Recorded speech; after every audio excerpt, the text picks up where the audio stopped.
I still remember it, as vivid now as it was those 5 years ago, the day everything changed. People have many names for it now. The Skyfall, the Day of Calamity, the Reckoning, and of course, the Burning. Though its anniversary marks the end of the primordial incursion, it is not a day of celebration nor festival. It is a day of remembrance, of fear, and of quiet contemplation. For above all, that was the day the gods vanished. As the Vale's elite fight for control of the region, grasping and clawing for power in the vacuum created by the events surrounding the burning, the common folk are faced with the uncertainty brought on by the ever-growing list of factions vying for control of the many cities and kingdoms of the Vale. Outside the walls of these cities, where the cutthroat politics and warring factions are the main dangers, is a world of vastly untamed wilderness. Though the civilizations of the region may be dangerous and corrupt, they represent points of light in a vast darkness. Only those with true means of protecting themselves have even the smallest chance of survival when faced with the foreboding darkness of the burnt lands.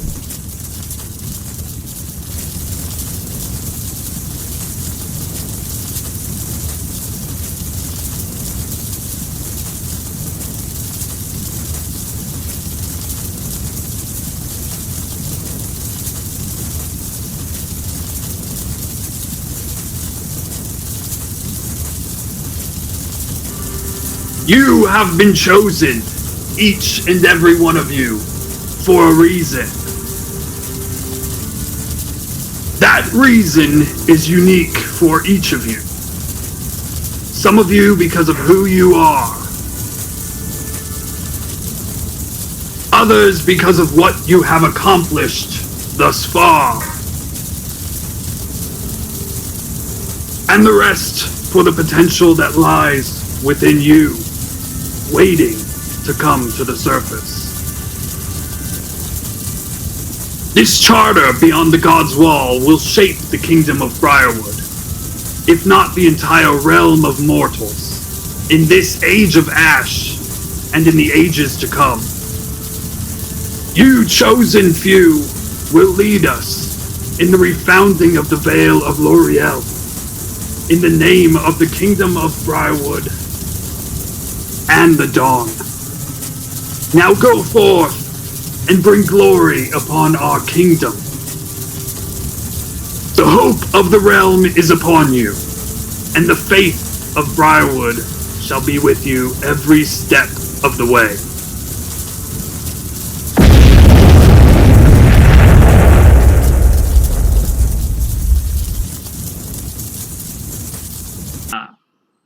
We come in on a scene of everyone asleep around a very low burning campfire in the woods. Everyone except one, Anna, who is on watch, staring into the distant woods after a sound that she has heard. And she's also picked up a smell on the wind, smell of burning, of char, of ash, of rotting. Arthur, with a start, wake up from a dead sleep, just immediately sitting up, and he's just looking around. Sweat is just beating up on your brow. You remember everything from your dream, and it takes you a second to kind of catch yourself and realize where you are. Anna, you hear Arthur behind you and kind of instinctively look behind at him as he kind of just sits up with a start and turn back to the area you were looking and make a perception check. First roll of the night. Pretty good. Pretty good. Anna, as you look into the darkness, you don't spot any movement as you did before. You look for those two low orange glowing orbs that you saw, where a humanoid figure once was, and you do not see them. There's no movement. What do you do? Arthur, you are now awake as well. Obviously.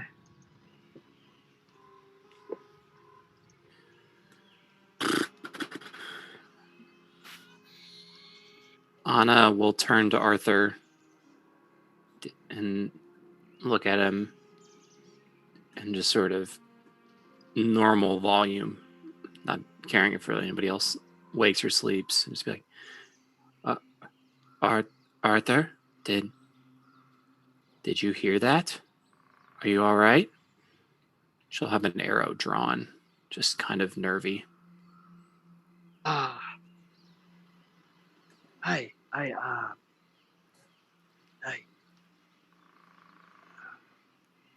just You dreams. you all right? Yeah. I just thought I might help you keep the watch tonight. Yeah. Stand up and just start kind of brushing myself off a little bit. We should head this way. I thought I saw something with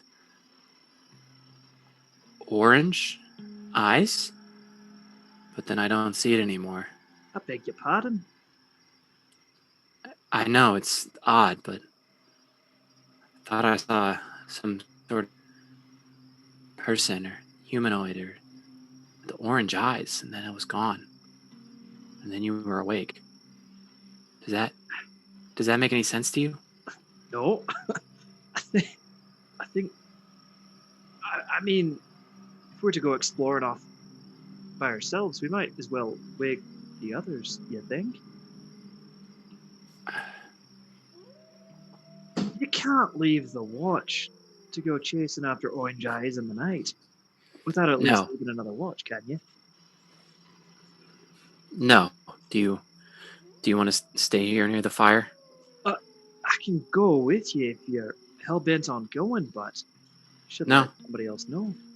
We can just stay. I mean, are you going to be up for a minute? No, I could stretch my legs a little bit. I'm gonna go wake the cat real quick. Okay. Hey, Saru. Yeah? Hey, Anna thinks she saw something in the night, so would you mind keeping an eye on the party while we go investigate? I suppose so. Good. What does she know what she saw? No, and that makes me more than nervous, actually. She saw orange eyes glowing. Are you sure just the two of you should go? Well, that's kind of what I was worried about. Like, it's not going to be anything good north of the wall, you know what I mean? Well, why don't you go and wake Fent, since you two are familiar with each other, and that way you have one more. Since both you and Anna are kind of, rangy, far away people, you should probably have someone who can handle themselves up close a little bit better. You think clearly need for just be. having woken up, cats. Like cat, I wake up really quickly. It's fine. Always alert, always at the ready. Touche. Yeah. All right. So, I mean, I guess I could go with you if you want instead. you know what? I'll let you decide on that one. I think like maybe we don't want. It takes 10 minutes for Fent to put on the armor, so we might not have that kind of time. I don't know. He might have slept in it. Well, he's not going to get a very good sleep if that's the case. You know what I mean? I don't know. I don't wear armor. He looks down like, duh. Arthur, Alright. are we going? Yeah. Logistics. 1 second. I think you guys should bring Fent with you. All right. Fent. Fent, you're muted. muted. Anna, while this is going, she'll like kind of. Turn your mic. There you go. Ah, There you go. Yeah. Mechanically, how do I roll an attack as I'm waking up? Like slugging as I'm coming awake? Hypothetically. Hypothetically, you can just Is it just a d20? Like, there's no d20 bonus plus on that, right? plus strength plus your strength. All right. Would Disadvantage? I would say wouldn't Arthur kind of know that you're a little jumpy? Disadvantage would be good. Arthur, would that hit your AC, Arthur? That would meet my armor class. You can make a dexterity saving throw to get yourself out of the way. Fantastic. DC 10. We end this.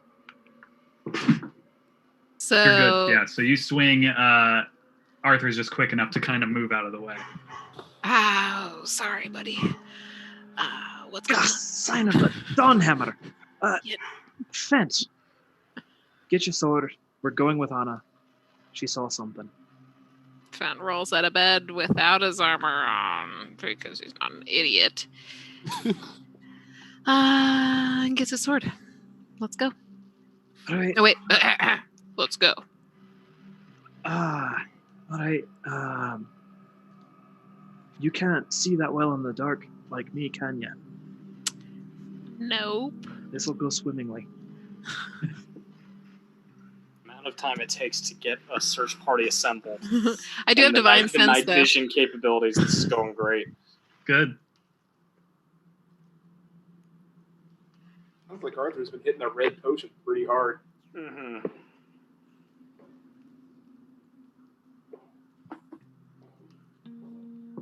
What do you do? Anna! Where Where'd did she Anna go? go?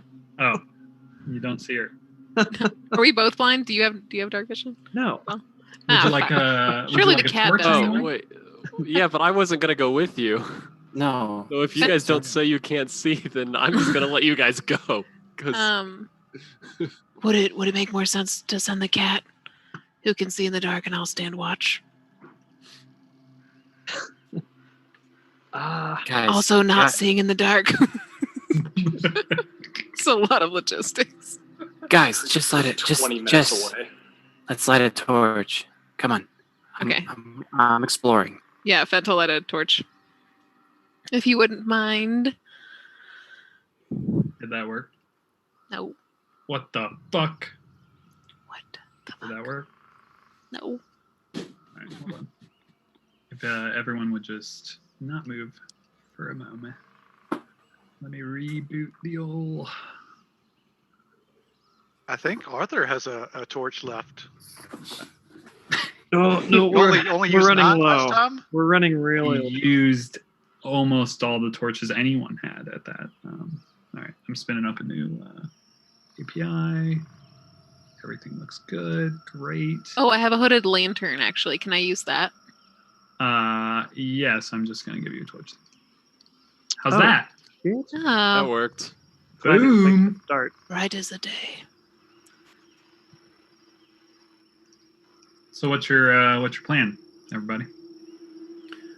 I would just walk in the direction where I saw the light, where I saw Are the you- eyes. Trying to be stealthy? Are you trying just walking, being perceptive? I would say being perceptive. Cool. Arthur will draw his bow and knock an arrow. He does not yet have double shot. Put 2 arrows on the thing. Wouldn't that be like Baller if D&D would incorporate the 2 towers as done on the PlayStation 2? That'd be so sick. With Legolas having those purple glowing arrows. Mm-hmm. On a roll of perception check. With your elven eyes. Not so hot. She's pretty nervous. I love it. Do I- Things are Ben- chill. Fent is like peering around with his lantern, the other hand on like the handle of his longsword.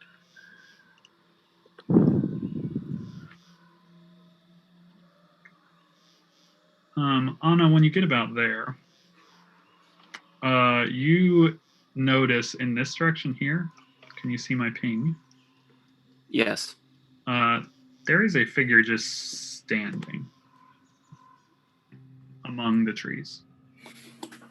Completely dark, like you can't make out, but it looks like a humanoid, medium-sized creature, just kind of standing in the darkness. It's creepy as shit. Fent and Arthur, you cannot see this, but you do see Anna stop.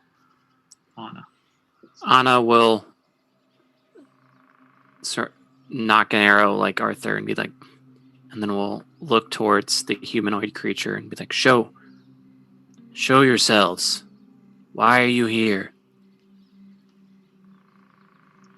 I think seeing that, Fent's gonna move up to just be beside her, but not so close. Just to try and get a better glimpse.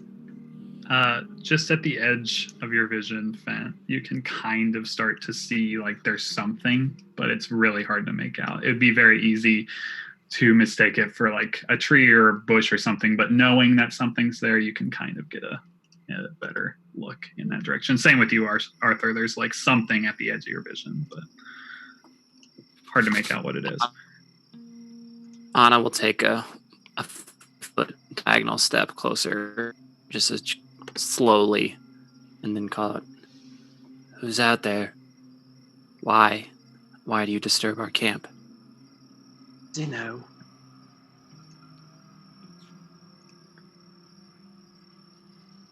There is no response, and whatever it is doesn't seem to move. The closer you get a little better look at it. And it's standing kind of like slumped. Its head kind of down at its side, its arms just kind of hanging there. What clothes you can see just seem like kind of like tattered and weathered. But yeah, it doesn't seem to be. Can I see eyes? Or is it too slumped? You don't see any eyes or anything features about the face. Just the head is very slumped. And low. Arthur, roll a history or nature check. Yeah, that's a good idea. Yeah, trying to figure out what. Just if there's any like local lore, if you know. Sure. Yeah, Like boogeymen. that's fine. Right. Yeah. Like a Wendigo or. I'm something like that. getting like super Wendigo like vibes. So I'm Mhm. super creeped out. I had a nightmare about a Wendigo a couple years ago. Oh. It was horrifying. It was like this like Making a note long-legged, right now. four, Wendigo. four-legged creature like in the woods, and it was similar to this. I mean, it was like yellow eyes or something. I was like walking through the woods or whatever. I just kept seeing these yellow eyes in the darkness, and like the Wendigo was like obviously feasting on something. I was like, oh boy, walked softly, and then it turned, and then I saw the eyes, and I knew it was done for. Let me change this thing's name real quick. WIND. Would you prefer the podcast lore is amazing, and his section on the Wendigo, which I Very haven't scary looked at in 2 pictures. years, is real nice. Yeah, Google that. And it's Google image. I love Nightmare it. Love Fuel. lore. Lore's Nature or history check? Which do you You. prefer? Ooh, Up to you. Might learn different things. We're gonna do a nature. Okay. See if this is something of the natural world that he may or may not have experienced. All right. Well, it's more than 10, so we're starting off hot. We got that. That's pretty hot. We got that 9 on Oh, the Nick. dexterity save and the 9 on the nature, so we're doing pretty good. Let's roll nines. Better. Currently, without a super good visual on it, you're having trouble kind of you can't recall any specific lore of the area of like unnatural things or anything like that. Does it look like a Wendigo? Just barely out of your vision, so All right. Fent is gonna- maybe it does. Maybe it does. look like that. Anna will keep moving like 5 feet at a time, 5 feet at a time, and then keep calling out to it, sort of in the same. Why are you here? Can you answer me? Anna may not be worth it. Yeah, Fent's walking up with her. There's no way he's letting her go by herself to that. Oh, don't like that. All right. Ooh. Ugh. This is a Fent. big cliff in front of me, I'm assuming. It's like a small cliff. Okay. There's no Like movement penalty. no Does it movement go up or penalty. down? Amanda, would you say it goes up or down? I'm pretty sure it goes up. Guys, I've spent the last like month doing like perception. Just studying Like- battle maps. Yeah. And stairs from above. No, stairs still fuck me up. You're never gonna get me with stairs. I don't understand them. It's too bad. It's too bad you weren't here last session. I had some stairs drawn on my map. It's just maybe next time. You just always put arrows on them. It'd be so I much more could. clear. But You then watch the will the YouTube arrows video, go you'll up see or 'em. will the arrows go down? Oh shit! Yeah, that's right. You have to draw them like sideways, like profile Yeah. or down. Fent. As you take a step forward next to Anna,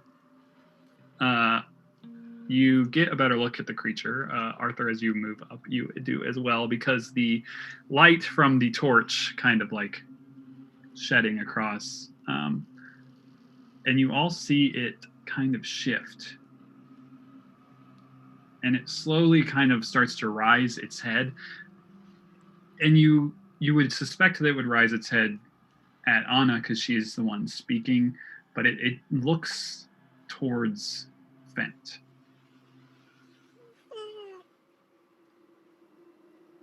And I need you guys to roll for initiative.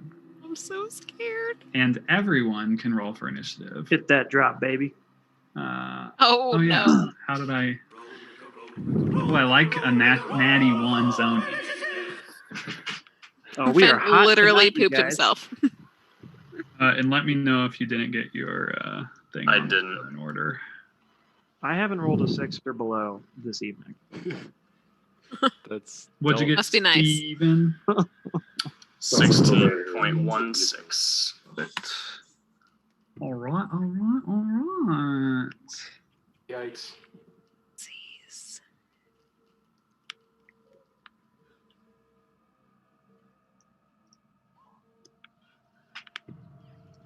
Ooh. Okay, let's just... Maybe I'll keep the creepy noise. Creepy noise is a little bit fun. Creeped. Release your finger. Maybe this one's creepy too. Okay. So a couple things happen. Clavius, Saru, Steven, you're all sleeping, as it turns I'm on out. watch. Oh, Saru, you're on watch. You do see their I'm listening intently.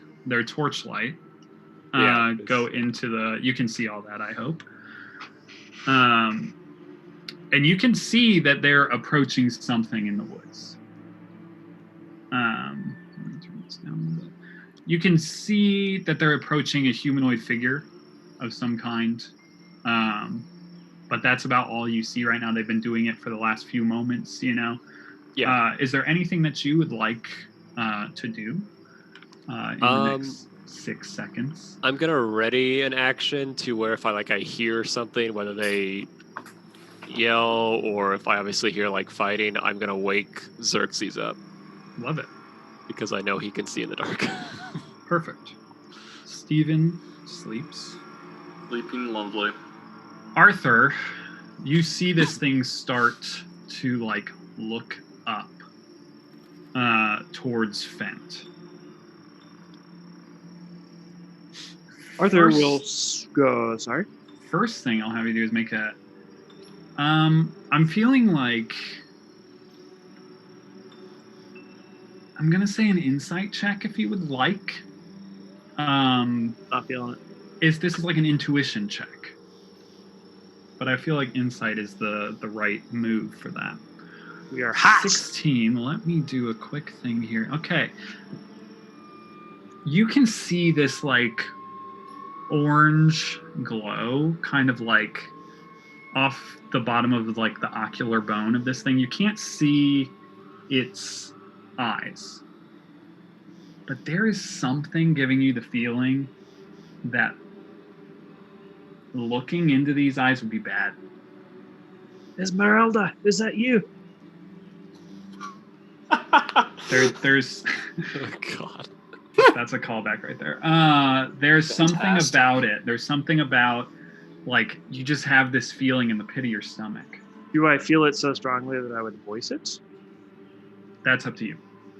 Oh.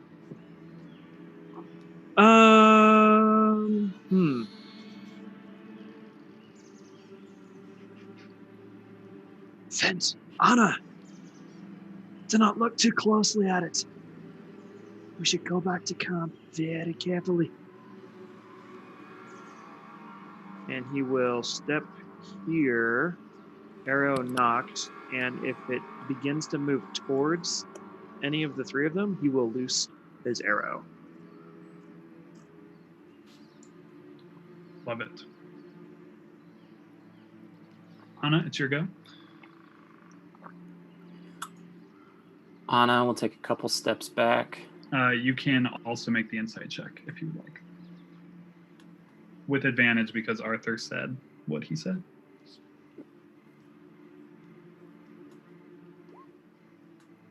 You get that same feeling. You're like, yeah, okay. The Avert eyes. your eyes. Then something's horribly wrong. And she will she'll drag the arrow. She'll drag the arrow across her arm. And it will start to lightning will start to dance on the arrow, and she will ready in action to fire at whatever it is if it starts running. But I guess she's probably like trying to like look at the thing's like knees or feet as much as she can for what that's worth. Full. It is the creature's turn. Arthur and Fent. The creature kind of like looks up. It does not move, but there's kind of a wind. All the leaves around it. You think almost as if like dropping a stone into water. The leaves around it just shuffle outwards like a wind. And both of you take 5 points of radiant damage. Gross.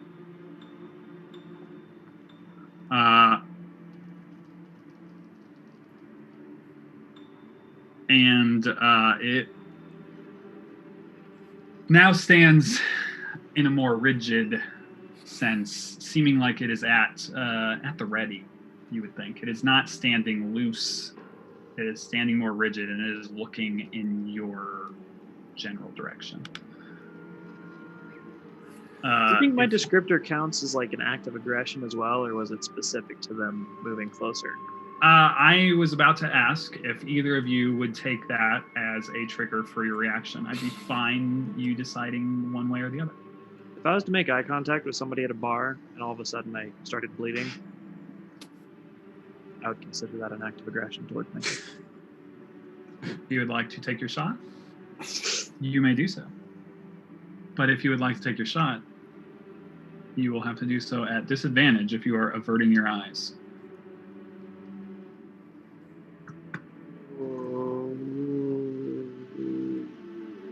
Yeah, there's nothing in the sharpshooter that covers that. Cool. Well, that's Oh, sorry. I just hit a button when I meant to click it. Did you guys know that a fighting style gets you 2 points on archery? There you Oh, go, yeah. +2. +2 bonus. I just meant to click it. I'll do. Would you like to shoot, Arthur? Yeah. I'm loving this creepy music. It's making me on edge. Here she comes. Oh, daddy. Here's the rules. Just a very good marksman you are. You hit this thing, takes it in the shoulder, and it just like its shoulder just slumps back, and then you get the sense that it is looking in your general direction, Arthur. You definitely made contact and hit the dang thing, but otherwise it does not does not move. Anna, would you like to?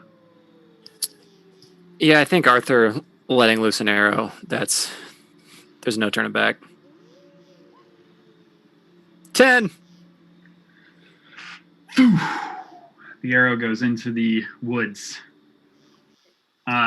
Saru, I was just gonna ask, how audible you are have these? been. You're watching. You see. You can. They're in the torchlight. You have been triggered. Oh, so I can see them like actually fire. Yep.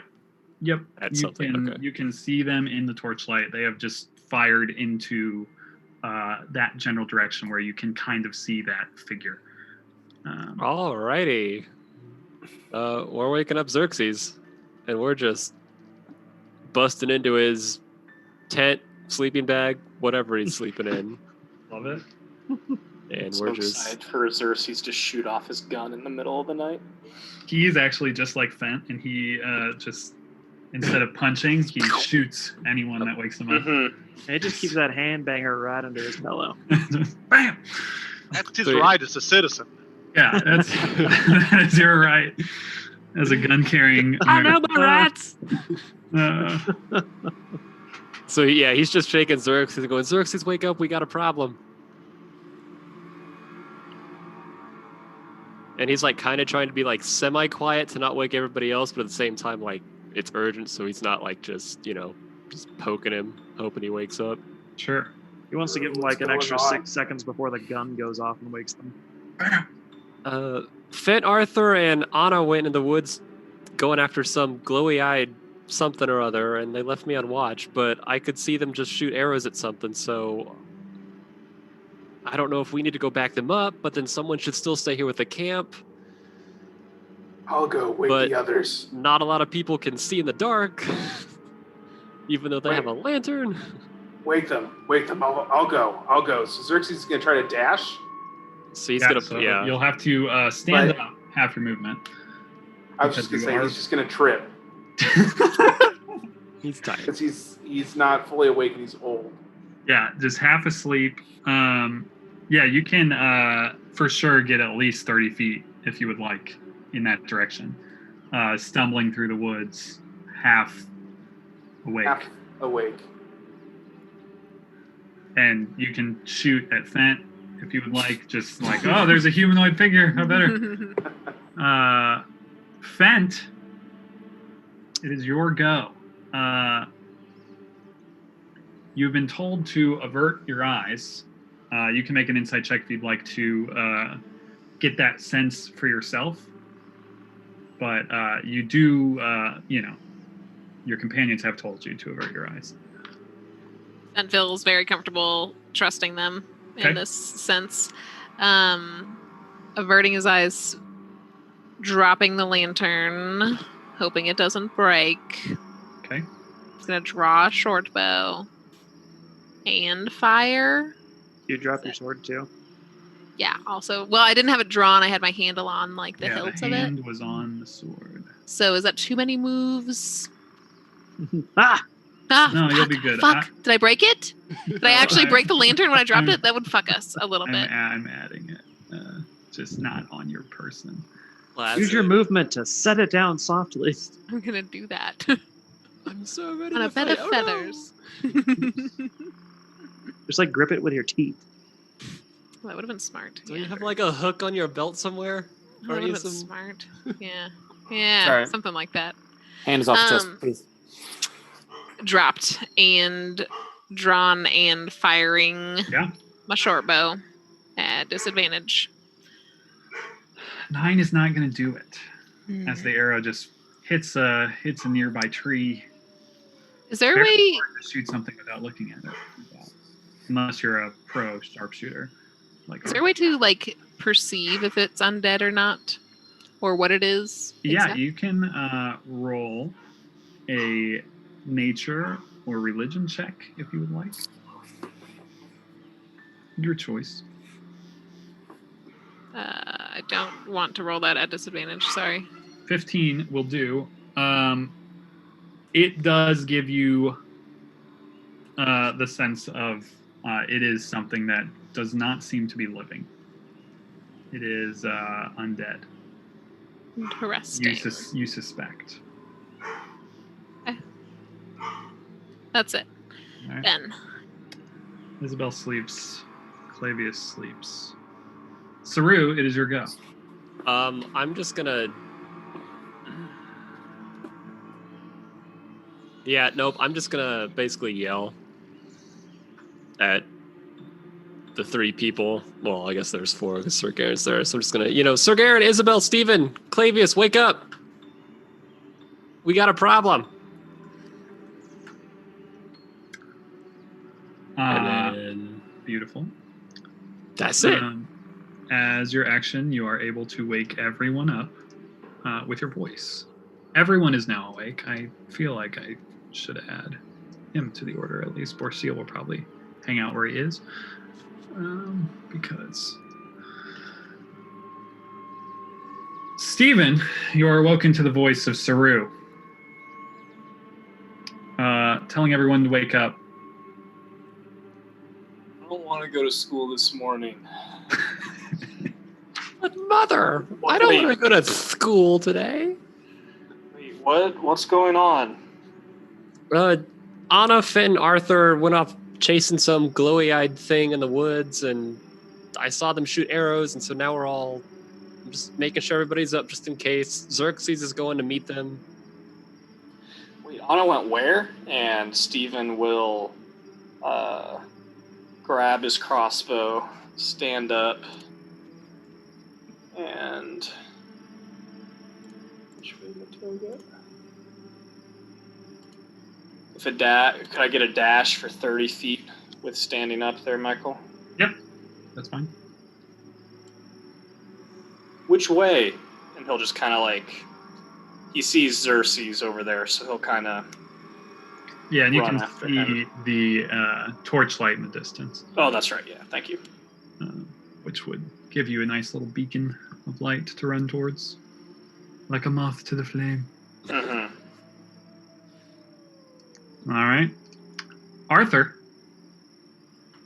Mm-hmm. What do you do?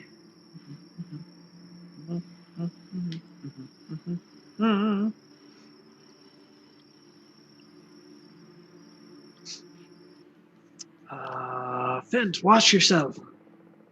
We'll step here. And Wash myself? watch yourself. All right. And side-eye Ripa. Kelly. Bam! 12 is not gonna do it. You guys are peppering the tree though. 46 arrows left.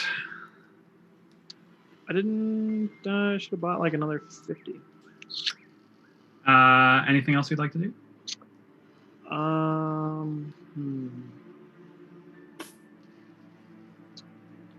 Yeah, I'm looking at my Wanderer background. See if there's anything. No. You will take 5 points of radiant damage I'm good. as you feel that ripple kind of go out again. Fent, you take none currently What? because of the way the game works. Fent doesn't take any right now. Yeah, suck it. Timey-wimey bullshit. Sir Garen will start asking questions because he has been awoken. Do the same as the rest, unarmored, and end up running up towards Xerxes with his great sword in hand. Anna, it is your go. Anna is going to do a perception check to see if she can hear people. Oh, no, she cannot. Your tunnel vision. Tunnel vision, so no warning to offer anybody else. Lee. Rip an arrow. Would you like to confirm it? At disadvantage, I assume? At disadvantage. Hoi, hoi, hoi. Oy, oy, oy. Nope, confirmed. Look at all that damage, though. Ranged, if you will. Same as wow. the last one. Same as the last. Your bow drops.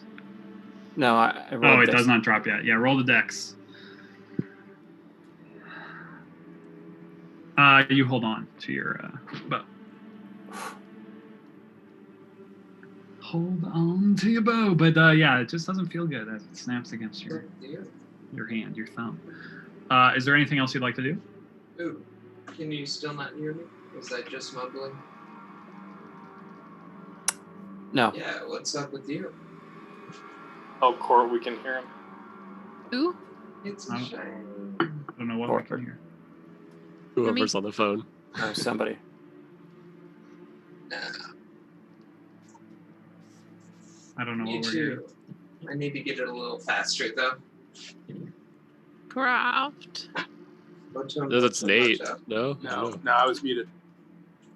I didn't want to take you into the bathroom with me. I thought you guys would appreciate that.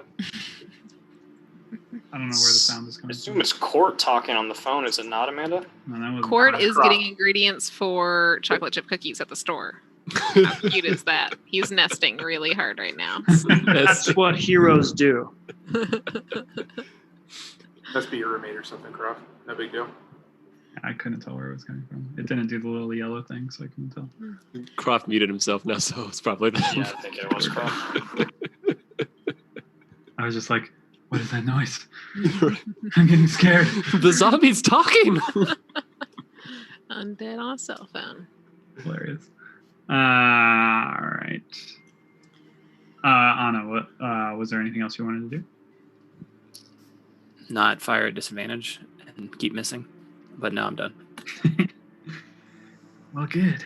It is its turn.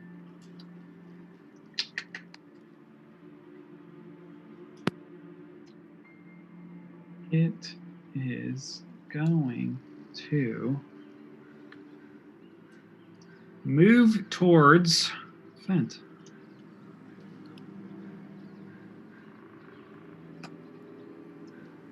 Good, I was about to move towards you. Would you say the elevation change on that cliff face is? Negligible. Yeah, we said negligible. Ugh. I know. It kind of just looks cartoonish with how scary it is. Gee, here's a little there's a little Yeah. thing for everyone. Fucking terrifying. It's like Voldemort, but rotten. Fent, a undead creature is in your grill, and it makes an attack with its claw at you Ugh. It is a wind. for a 7. Nope. Lovely. Xerxes, it is your go. Alrighty, so I'm just moving on up. Don't love that 13 necrotic damage there. That's not great. Pretty good roll. Michael, can I do a, I don't know if it's a history check or a nature check on the creature? Because I see it's an undead. I'm curious if it's related to what the three of us had dealt with before. Sure. Yeah, you can make a history check if you would like. That would be good. Not sure. You're just heat of battle. It does, look similar in the sense that it looks undead. Yep, that checks. So Xerxes is going to yell, Vent, get down! And take a shot.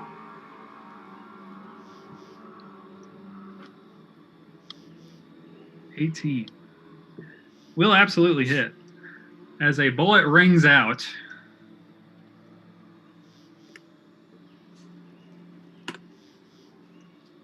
hitting the creature. It looks towards you, Xerxes. And I need you to make a Constitution saving throw as its eyes just draw you in. Beautiful. Nice. Right.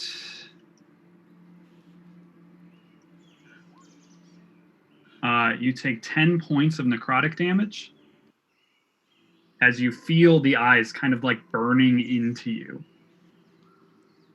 A very strange sensation coming from something just looking at you. It's at that point that you get the sense that if you avert your eyes, you can avoid that feeling. Is there anything anything else you'd like to do on your turn?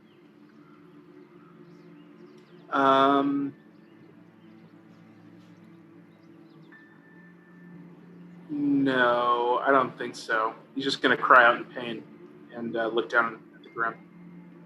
BT full. As you look down at the ground, you take 5 points of radiant damage as this like rippling wind kind of emanates from around this creature. I'm resistant, Michael. Then you take 2 points of radiant damage. Instead, Fent, it is your go. This is a noob question that I should get out of the way sooner rather than later. But Shield of Faith and smiting somebody. Yeah. I can pop them both, right? Because Shield of Faith is a bonus action. Are they both spells, or is But one they a are both cantrip? I don't know. spells. So spells, you can only do one spell per turn unless the other spell is a cantrip. Okay. That's what I needed to know. Yeah, and then smite, you can add it after you hit.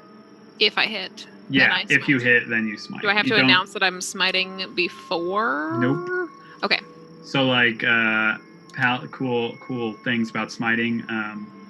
If you crit, just smite. You know, like if you got to smite, you might as well smite if you crit because reasonable. Because extra dice. Later on, you can also like ramp up your spell slot usage to like do extra damage. Yeah. When you decide to smite. Yeah, you can be like smite at like 5th level or shit. Oh. Very scary. Oh, I can't wait. This righteous power. He's gonna drop his bow, draw a sword. Love it. And Just drop all your shit. Yep. It's all on the floor. His pants will be next. Oh, wait. At disadvantage because he's not looking at him still? He's just kind of like out of the corner of his eye. Like, Yeah. Disadvantage if you're not looking. Okay. Oh, 20 baby. is going to do it. 20 will definitely hit. As you slash down on this thing, it crumples to the floor. And you are out of combat, as far as you all know. What in the devil was this thing? Finn kind of wants to inspect it a little bit closer. Xerxes, are you all right? Sorry, I didn't hear you coming. I didn't. Is it dead? Is it gone? Yeah, I think Fent got it. What Thank you happened? I saw something with orange eyes, and we went to look, and that's what it is. What is it? At this point, everyone can see all the commotion over in that general direction, if you're not already. So, what's going on? We had an uninvited guest, Isabel. Saru, did you wake everyone? I guess I probably heard you shout. Arthur And we're here. will stow his bow, draw his long sword, and say, give us some space. We don't know what this is yet, and it's got some sort of energy that comes from it. I'm going to poke it with my sword here and see what happens. What kind of check would you like Michael to look at it? Depends what everyone's trying to figure out about it. Investigation, if you're just looking it over. Religion, if you're relating it to undead. Nature, you guys tell me as far as intelligence checks goes, which direction you'd like to go. And I'll tell you if it applies. Anna will go investigation. Yeah, as far as like looking it over, it doesn't have anything on it other than like this tattered clothes. You note that its eyes that you saw were these glowing orbs of orange light are just, vacant black holes in its basically skull at this point. Its flesh is pretty well rotted, a lot of it gone completely. It should definitely not have been, mobile. It should not have been alive. This was some kind of animated corpse or, something of that nature. Very unnatural. If nobody steps back, Arthur's still going to poke it slightly with his sword, just kind of check. Yeah, Arthur, as you poke it, nothing happens. It just, the sword goes in easily. It does not move. No waves of energy kind of come out of it or anything like that. Yeah, you all know that, its eyes are now completely dim. And that kind of sense of dread that you had looking at it or in its direction is completely gone. What did it do? It just was, I don't know. I thought I heard something and then we went to look and it attacked us. It made the wind and the leaves whip. And I don't know, Xerxes, if you looked at it, Xerxes, you may want to look at Xerxes, Isabel. Something was off about its eyes. It hurt it just to look. When I met its gaze, a tremendous evil force fell upon me. I have no idea what that was. And then when I averted my eyes, the leaves whipped. As Anna was saying, we truly have never seen magical power quite like that before, but Clavius and Saru and we did fight animated corpses like this once before, but nothing magical about them like this seems to be.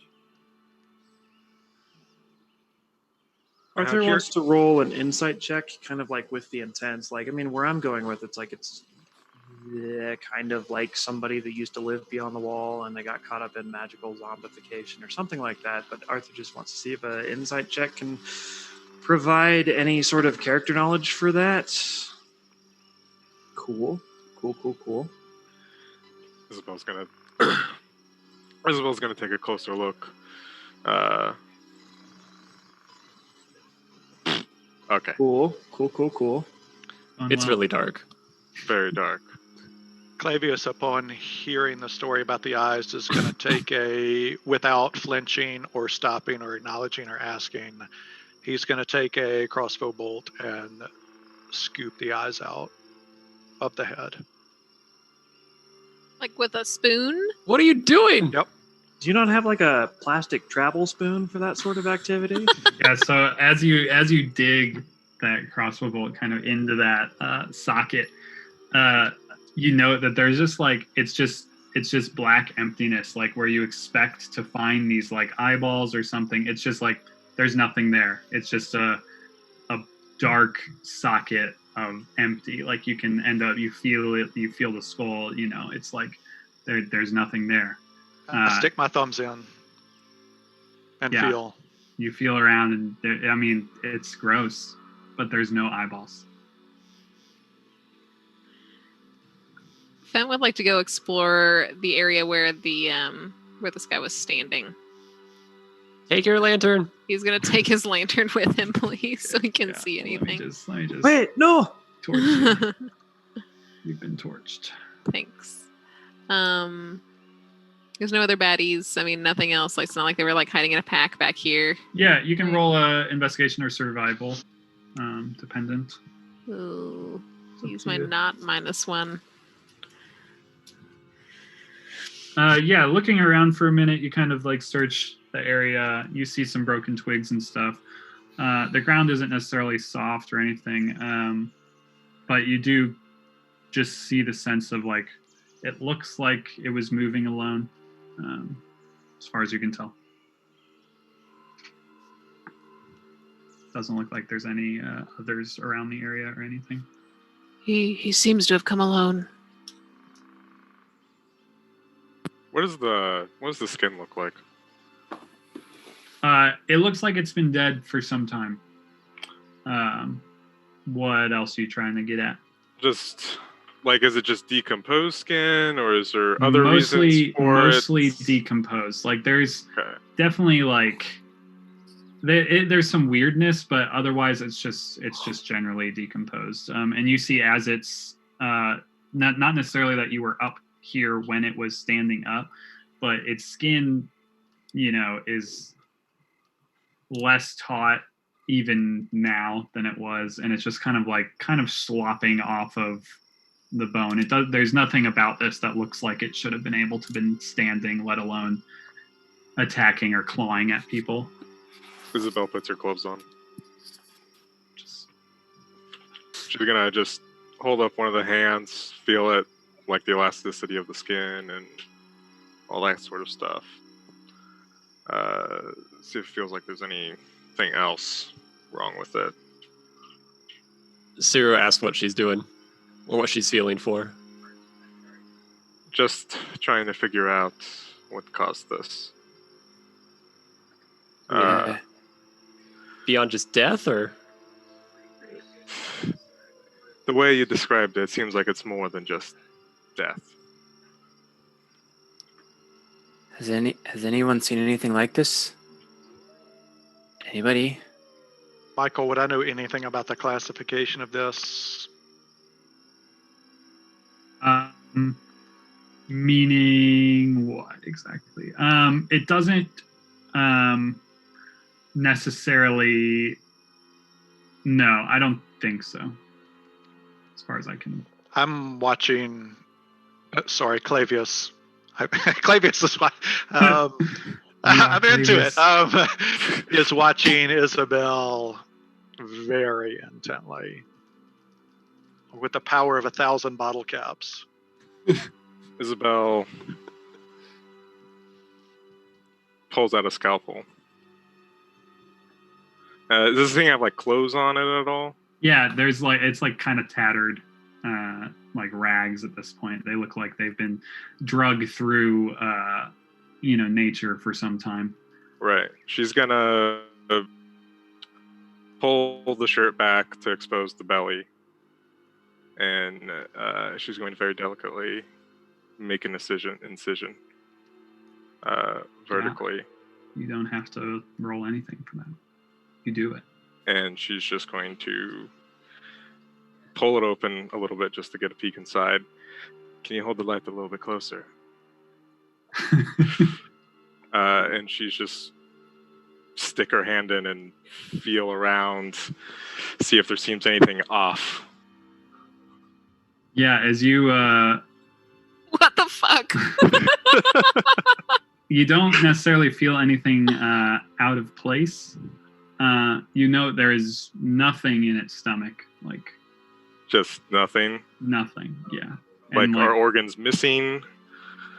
Missing to the point that they've kind of Atrophied? decomposed and atrophied Right. and all that, but nothing out of place. No, like the heart hasn't been pulled out or something.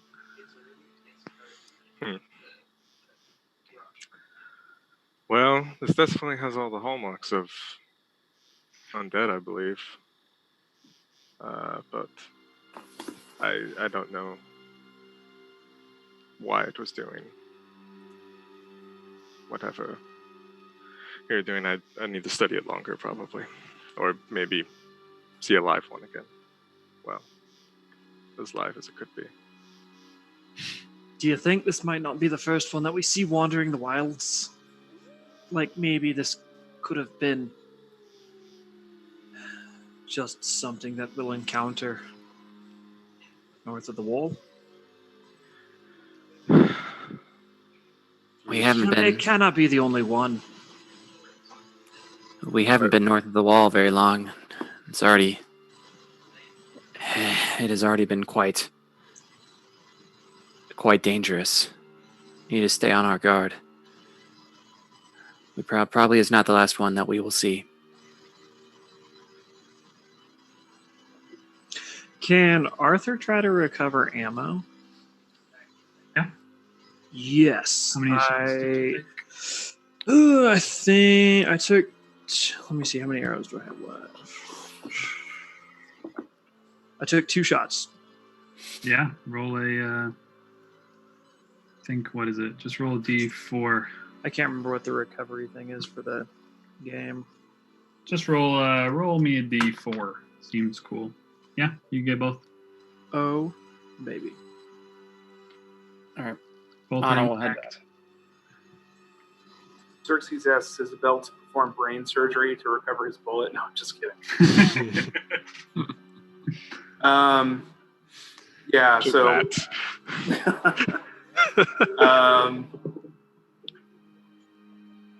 just a heads up, when we fought similar creatures before, they did return to life. So it may be wise to not assume that when they fall, they've fallen for good. I don't know what else staring at a dead corpse will get us, so I'm going to head back to camp and get more rest. Whoever is next on watch should be very vigilant. Anna pulls out, or Isabel pulls out a saw. Like a bone saw? Yeah. Cool. And she's going to position the head so it's like tilted up. The crown of it's tilted up. Isabel, do you need an extra set of hands for this? Sure, just make sure it stays still. All right. And Isabel's going to start the work. As those of you that start heading back to camp do so, you start to hear the sounds of Bone saw. saw. Bone sawing, yeah. Bone sawing. But it's far enough away that maybe you can, Still sleep. yeah. Fent kind of walks away and is trying to be subtle about it, but definitely throws up in a subtle way, like behind a bush or something. And the light. Isabel stops like when he walks away and just taps like something on Arthur's person and casts light. Oh, Ooh. nice.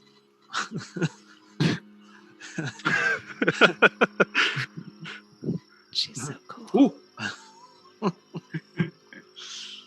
I always thought I could do that, but now I know. Isabel I was actually doesn't laugh.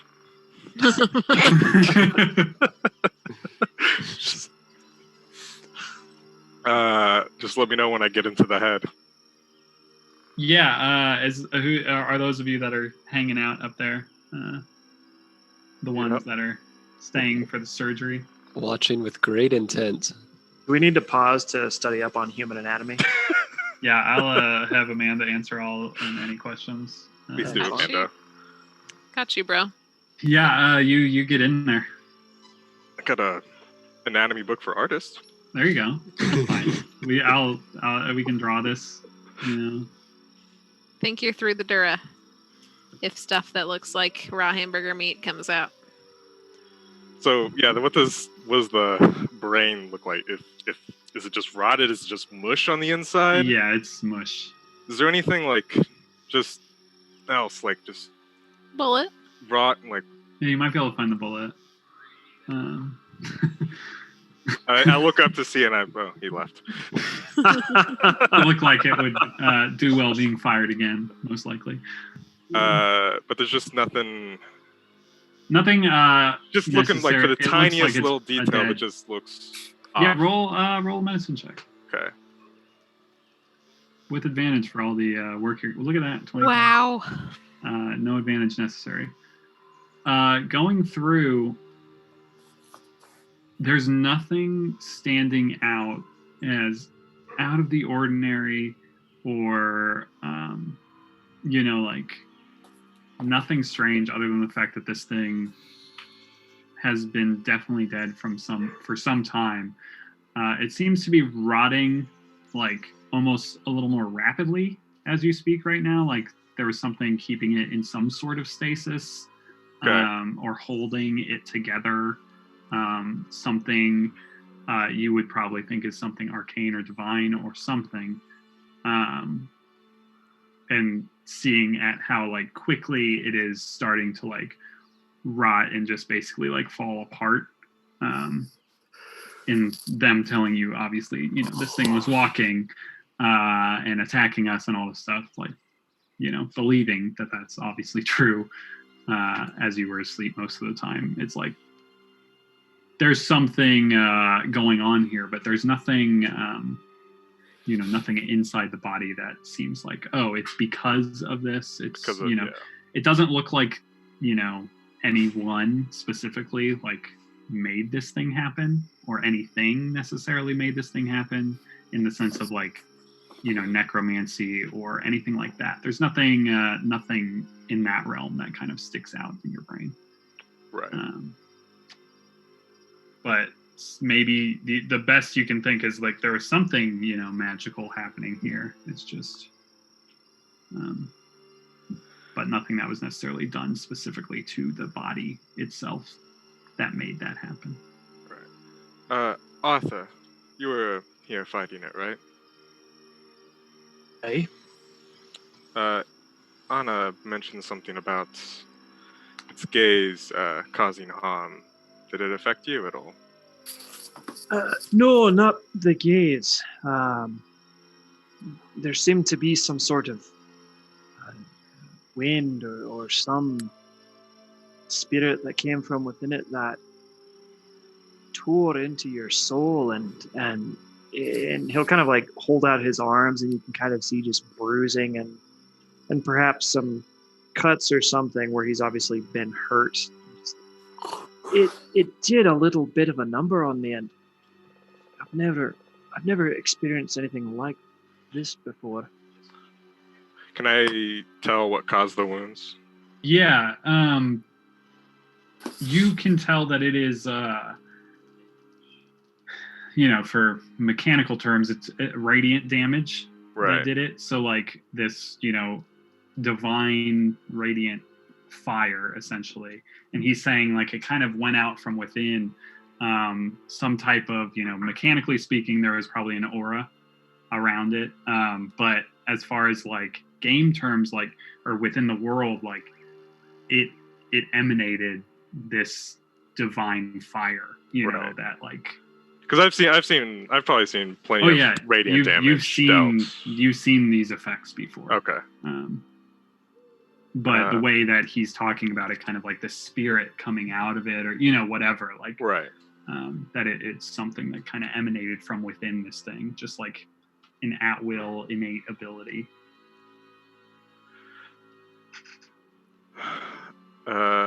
Isabel will just go curious after inspecting Arthur. Well, maybe I can find out more if we ever see another one again. Which, probably likely. Isabel will pack up, clean up, and start returning to camp. A word, Isabel, if you would. Yes. Did you want to do it? Did it seem like you wanted to do it privately, or just right here is fine? Right here. Okay. What happens to them when they die? When who die? When an undead dies. You're no doubt familiar with them. What do you think happens? Like, to the body is just going to continue to rot until it's done its business. Are you speaking of more than just the physical aspect of it? I was always told before the gods disappeared that if a man dies, his spirit resides on the plane of the god he followed. What happens to them? Was this ever alive? Does it go to that plane? Does it go to someplace more horrible? What happens? Where's the essence of this creature right now? All I can say is hopefully it passed from this creature before whatever happened to it happened. I heard you turn them in the cave. What does that feel like to control them? I wouldn't describe it as control, more an act of desperation.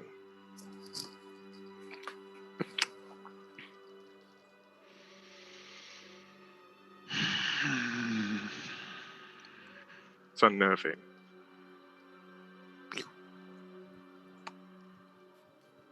Does it create any conflict for you personally? I try not to think about it. So that's, I think, as far as he would push it.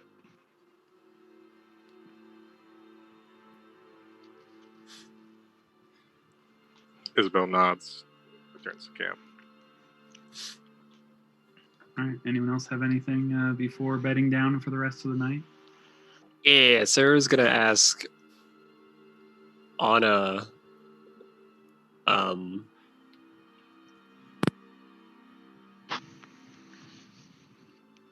did you wake up, Arthur?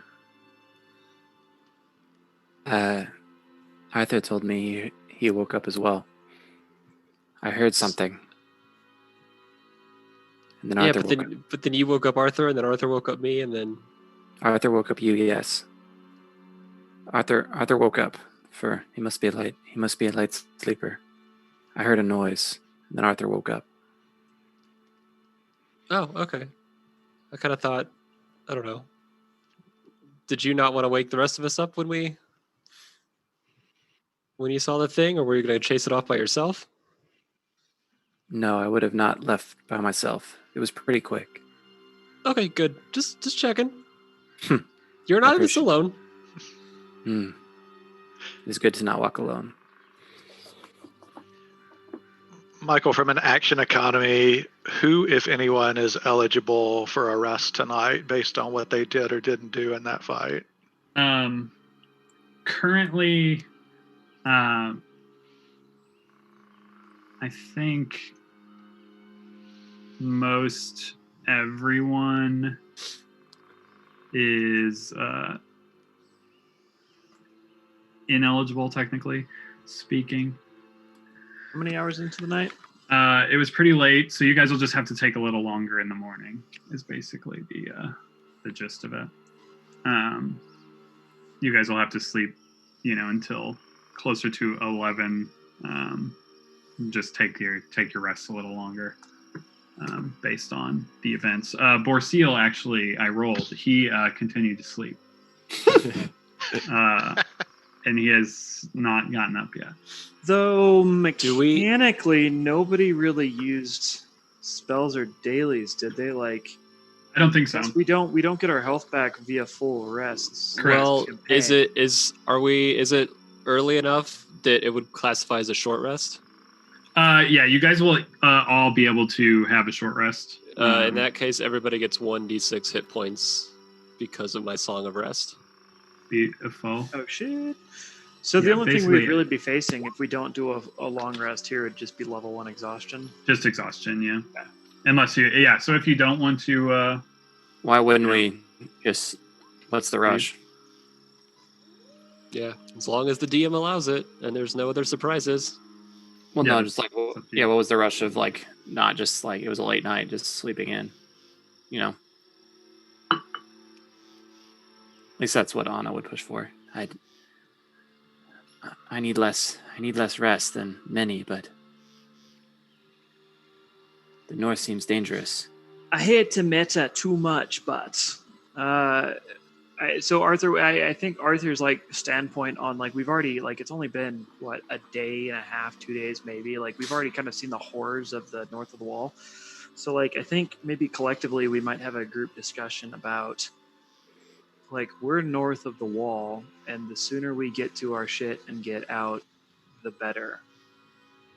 And that yes, while we and this could be it could be a fairly back and forth, and maybe it's a coin flip in terms of like what's appropriate and all that good stuff. Like we honestly probably don't want to go exhausted into anything, but at the same time, like we want to spend as little amount of time north of here as possible. Like it's more of a get in, get out kind of thing. Like any sort of lollygagging and exploration and stuff is probably not to be encouraged from our character's standpoint. I mean, you That know, ain't there are no. two elves, so like they would only need to sleep 4 hours. So like they would be on watch in the morning as people sleep. So I don't understand the rush either, really. Right. What I'm getting at is not like a hey, let's rush. What I'm getting at is like aside from them being tired from having a little bit of a Tuesday in the night, like a group of adventurers, like, hey man, let's sleep until 11 kind of thing. Like as soon as it's daylight, it's like let's go, let's carry on kind of thing. But I mean, I want there to be like some sort of discourse about it, but I just don't want to meta the shit out of it just for meta purposes. Oh, I don't think it is for meta purposes. I was like thinking of like truly in game where do we don't have a deadline. Where do we have to be? We're walking, I would assume keeping everybody healthy. That would be top priority. Do we not have a deadline? Do we not have some sort of like we need to get there, see what's good, and come back? I mean, it's Not that we know of. you haven't been given a deadline. I mean, it's been a long time since it's been 5 years plus since anyone's made contact with these people. So Well, if Sure. I remember Sure. right, we know that the first expedition never came back. Yeah. So it's like either, our still goal out is there. our goal is survival. There's no, paper route. We have to be there by 6 a.m. Yeah, you don't have a specific target date in mind because it's like if you guys get there, make contact with someone, if someone's there and make it back, you're the first to do it. So you've done it faster than anyone else, no matter how long it takes.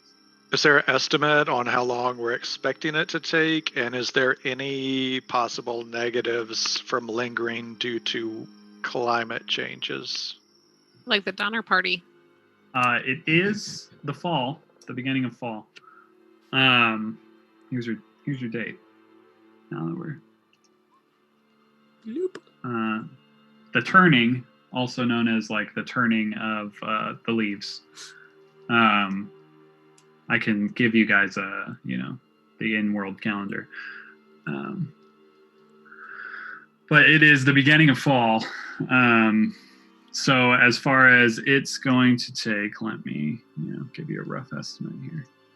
From where you currently are, Mountain Heart is 260 miles as the crow flies. You can get 24 miles a day. So, Hope not. I mean, so that kind of makes up Fence Mind. I'm not trying to be around here till Christmas or whatever the Dungeons and Dragons equivalent of Christmas is. Winter harvest. The tide Yule. All right. What is it? I would prefer to not be out in the cold because the cold sucks and no one wants to be out in the cold. But at the same time, I ain't gonna go through this tired, so rest is important. Make sure everybody is bright-eyed, bushy-tailed, and on their game all the time. Xerxes is already asleep because he needs to wake up and walk the mall. So he's not taking part in this conversation.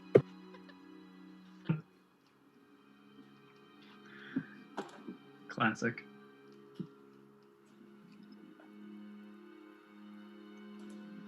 So will we be sleeping in or getting up? Vote for sleeping in. Aye. Aye. Aye. All right. I think we sleep yeah. in then. I think the eyes have it. Yeah. I'll abstain. Votes on the record for nays. Write it in the notes. Arthur abstains. All right. Who will be on watch for the remainder of the evening? I mean, Anna had third and fourth watch because and it was somehow the person voting yes already. Might be on the But last she had watch her as well. Yeah. And then the morning will just be the elves, I presume, just watching as everyone else is getting their sleep. Sounds right. And we'll do a break there. Wake up in the morning. Unmolested. If there is anything that any of you, those of you that got up a little earlier than everyone else, and such, you guys can do the things that you need to do. Get ready for the day. Roll your hit dice. What are we, level 3? Are you level 3? Yep. You get one hit die back with your rest.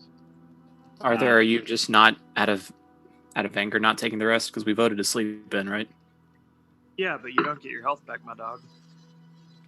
That is 100% correct. Oh, we're doing it that way? Yeah, no health regained overnight.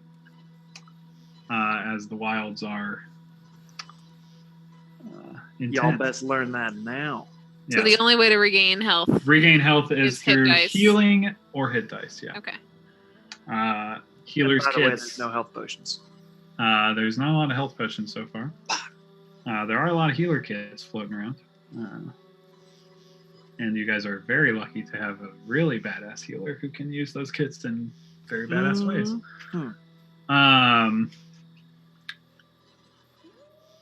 So yeah, those of you that need to figure out, that need to roll hit dice, please do so. And make sure to include the one that you get back. If you would like to use that, you can. So I rolled a 1 on Saru's thing, and I rolled a 2 on my hit die. This is going good. Brutal. Absolutely brutal. I just need to drop it. Okay. Bill, what are you drinking? What is that? That looks delicious. Arnold Palmer. Ah. So it's 1 part vodka, 1 part lemonade, 1 part tea. I'm not sure that's Sweet tea or unsweet? Not enough vodka. Actually, yes, I'm just drinking this right out of the bottle. Really, after my own heart. I just want to. I add a Splash of smidgen of the tea. rest just so y'all don't think I'm a raging alcoholic. just for color. That's all. That's not McCormick's, is it? I Smirnoff's don't too. know. It's Nicole's Smirnoff. That's Right. better. Hey, you guys. Hey, you Vodka. guys. Hey, you guys. I just got this text from my neighbor. Oh. Uh-oh. Just looked in your recycling bin, hoping to find some room for some boxes, and damn, you two are a couple of drunks. That's amazing. We did have like a small get together Friday night. Socially Oh. distanced. Socially COVID-friendly? distanced, of course. Yes. They were looking for your credit card statement. There's no I don't I was just recycle those. digging through your trash. I put those at the top of my trash bag before gently setting it at the top of my trash can. I noticed a lot of weird shit in here. Thought I'd call you out on it. Yeah. I was just digging through your trash. Yeah, thank God the drunk neighbors are leaving. We're very close with these next door neighbors. I don't know if we've ever been closer with neighbors who happen to live so close to us. Whoa, rude. Ding. I'm Michael's going to here. kill Yeah. your character. just the guy across the street that has your damn table. And Michael never dug through your trash.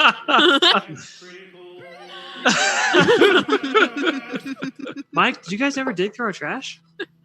No. So I you're thought we were- actually I you're thought we right. were close. You're totally right. Yeah, Ugh. clearly I not. thought we were too, but I never. Well, So do we hit the road? you hit the road. Unless there's anything you need Wait, to do in do the we morning. eat lunch before we leave, though?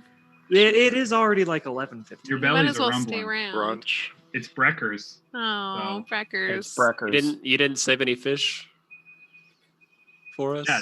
Did you guys hear that? Is that in my house? What? The wolf? No. No, something was alarming. I think it was maybe my oven. I don't know. The cookies are ready. The cookies are ready. I guess you don't know the sound of your oven yet. I don't, but our microwave has a very pleasant chime. Mine Instead of being like, wah, wah, wah, it's like do do do do do do do when it's done. It's just kind of nice. Wow. Yeah. The road. Anyway, Anna has a. I mean, we can talk about chimes for a minute. No. If we're on the road, Anna has an RP conversation to initiate, but it would be. You're on the road. Yeah, I've got one. Marshall, whenever Steven decides to start whittling away on some wood blocks or something, will you let me know? He's probably doing that while we're riding in the wagon, so go for it. Okay. Connor, do you? You can wanna go do first. yours? Okay. No, you can go first. I just need is Xerxes still on the wagon with us? Yeah, your boy is not. He's not walking. Come on. All right. Well, Saru and Steven, you guys can go first, and then I'll talk to Xerxes after. Are we all in the wagon? That's where we've been. Okay, then I'm gonna wait. And you would wait? Yeah. Okay. So Anna will walk up to Xerxes and show and pull out the composite bow, which she doesn't know what it is. I just have it down on my sheet as broken composite bow. So she'll pull out this bow and she'll go to Xerxes and say, you ever, I don't know your familiarity with making weapons or a blacksmith, but have you ever seen a bow like this? Do I need to make a roll? I don't. Yeah, you can make a roll. Roll a weapons check. Roll what is weapons? An intelligence check that you think applies.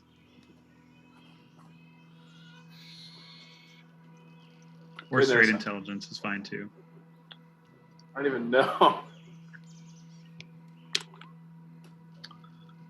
You've never necessarily seen a composite bow before, so you don't necessarily know it by name.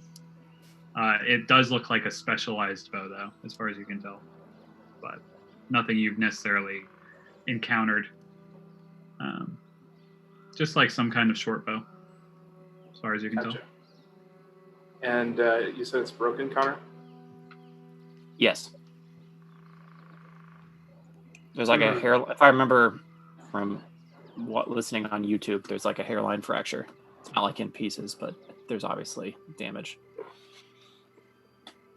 No, I've never seen a bow quite like this before, but that's not unusual. My specialty is really more into inventions and machines than weapons or blacksmithing specifically, but I could tell that this obviously was crafted by someone that was quite skilled, and clearly it can't be used in its current state. Thank you. I appreciate it. I just was hoping to get your insight. I know that that you're more in inventions. But I confess I have another question. Can you explain to me how your weapon works? And her eyes will kind of like light up.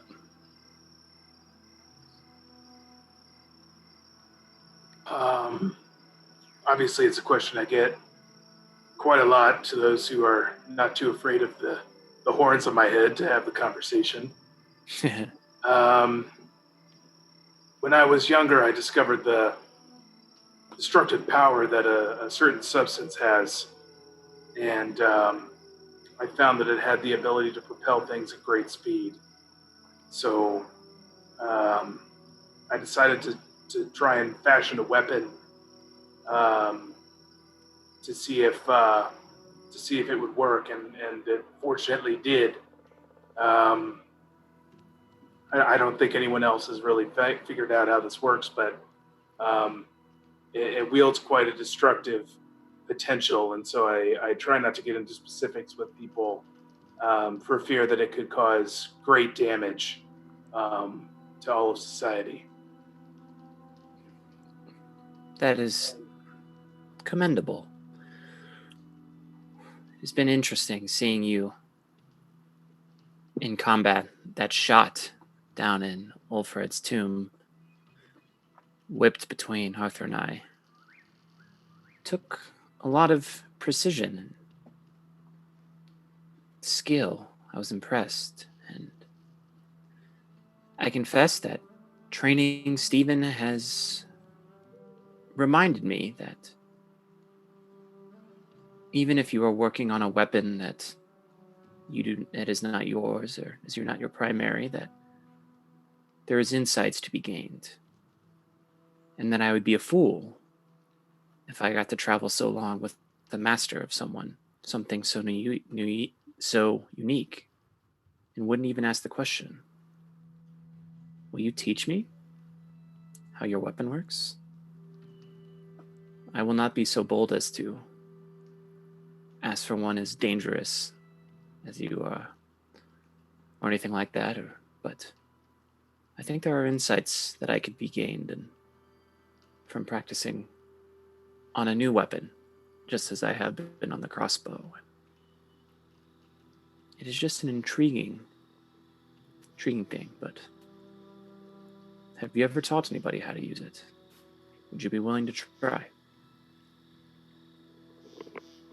Xerxes kind of leans back in the wagon a little bit. He's pondering it quite a lot. I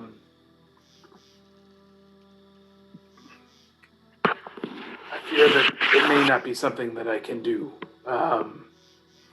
I'm away from my workshop, and I don't have all the tools to fashion you such a weapon similar as mine. It's quite complicated, and it takes a really long time, and the materials are very rare.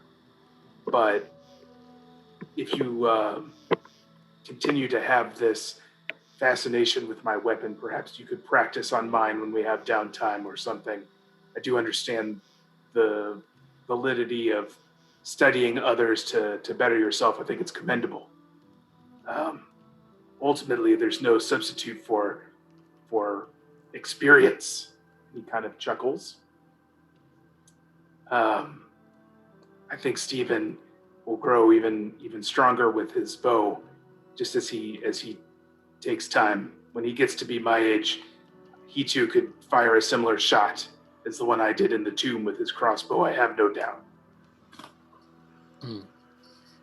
So, would you let me train on yours? I see you craft your own weapons and your ammo. Can I give you some coin and you give me some instruction? It would be presumptuous for me to ask if you could make me one. You barely know me. But will you show me how it works? And can I compensate you so you can still be effective in combat? It's something that I'll have to consider, but I cannot commit to that at this time. Of course. Well, let me know what you decide.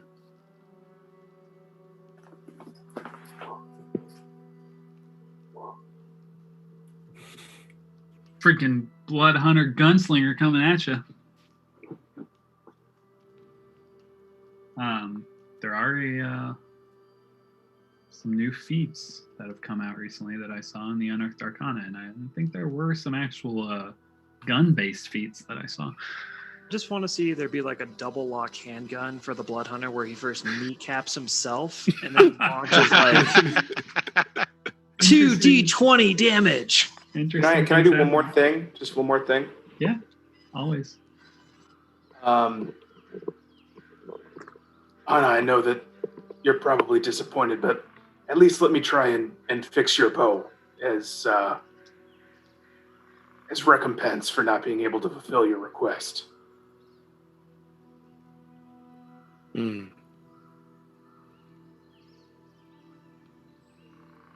I'll keep the bow. Thank you, though.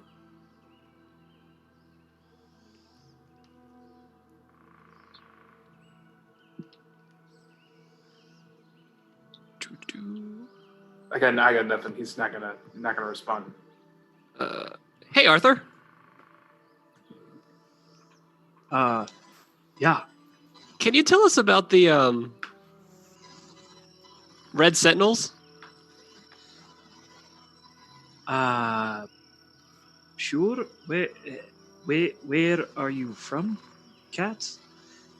Well, I'm not from around here, clearly. Well, sure. But I'm curious about, like, your role with them, their role in general.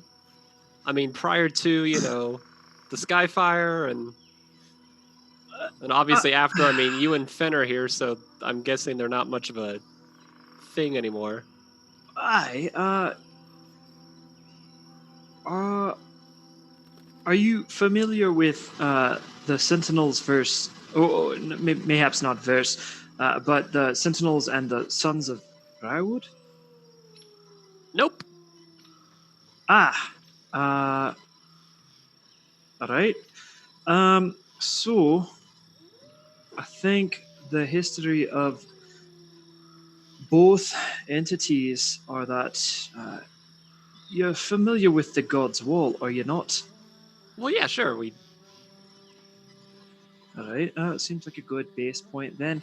So the wall appears. The Sentinels formed to protect the western side of the wall, much like the Sons of Briarwood protect the eastern parts of the wall.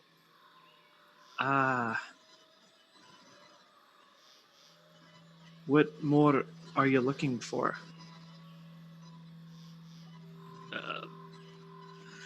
We're kind of like a glorified guard station, honestly. We patrol the wall and train and train some more. That's really about. It's not a glory-filled position, I'll tell you that. That's kind of why I opted for this. Yeah, I understand that, but so you and Fen were working together, or he was your underling, your trainee? He was a lieutenant of mine, actually. He was in charge, just as he had as much duty as I had on the wall, watching, squads of the crew manning the position. We go back a ways.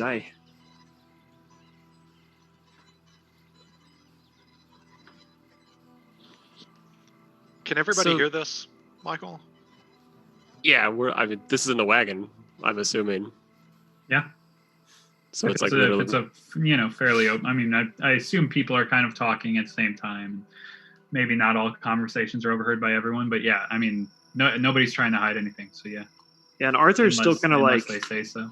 In front. He's not tooting along. He's just out front of the wagon, kind of doing his thing. So if that's where. Then maybe it's not in the wagon. Yeah, I thought you were in the wagon. I just thought we were all just sitting there riding along. It's a big wagon. No, Arthur's much more comfortable kind of on... He's either on point or he's trailing, but either way, he doesn't want to be in a position where he's not kind of at the ready.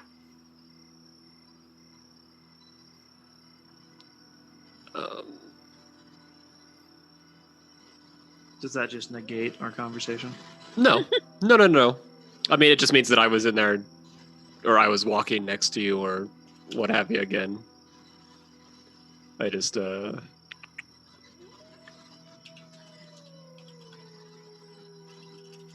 don't know where I want that conversation to go.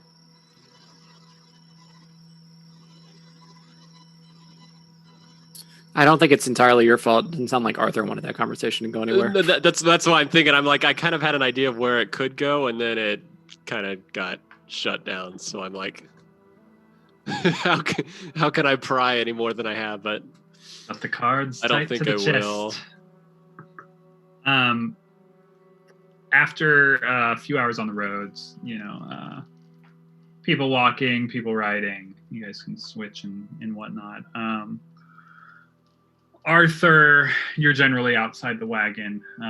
Anyone else that is outside or kind of in a more lookout position rather than in the wagon talking. So anyone that thinks oh yeah, I'm kind of sitting in the front, kind of looking around, or I'm outside walking, roll me a perception check.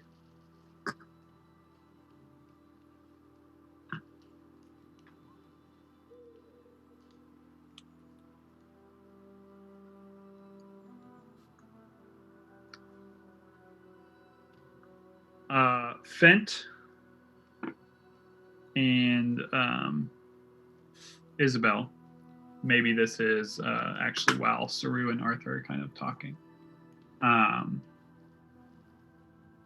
There's kind of like a curve in this. You're kind of following this trail, this road, this older road. It's overgrown a bit, but there's kind of a curve, and you hear this this just wind kind of brush through, and you feel like you hear the sound of like a wagon on the wind. You hear the sound of similar to the sound of your own wheels rumbling along the road. You feel like you hear that coming from this kind of bend up ahead. Maybe someone approaching. Fent immediately signals their wagon to stop. Isabel's cautious and stops as follows Fent's lead. So your wagon comes to a halt as Garen kind of woes the horse. Cat, wait. What? Why are we stopping? What does the foliage look like on either side of the trail that we're following? There's some thickets of trees. Otherwise, it's fairly open. You're just kind of at the base of this hill. So if there is something coming up, you just can't see it. But there's some trees around. There's some thick brush if you wanted to move that direction. It's available. It sounds like someone's coming. We need to fan out. Be prepared for somebody coming towards us. Fenn's gonna go hide behind a little thicket of bushes and draw. And how could somebody be coming towards us? Did you tell everybody that, Finn? Yeah, I mean, who's driving the wagon? Sir Probably Garen. because he's walking alongside it. I'm assuming, so he'll say that to Sir Garen and then let him pass along the information to the others. Fent hears something coming up ahead. Fan out, if you will. We want to make sure that we're ready for whatever it may be.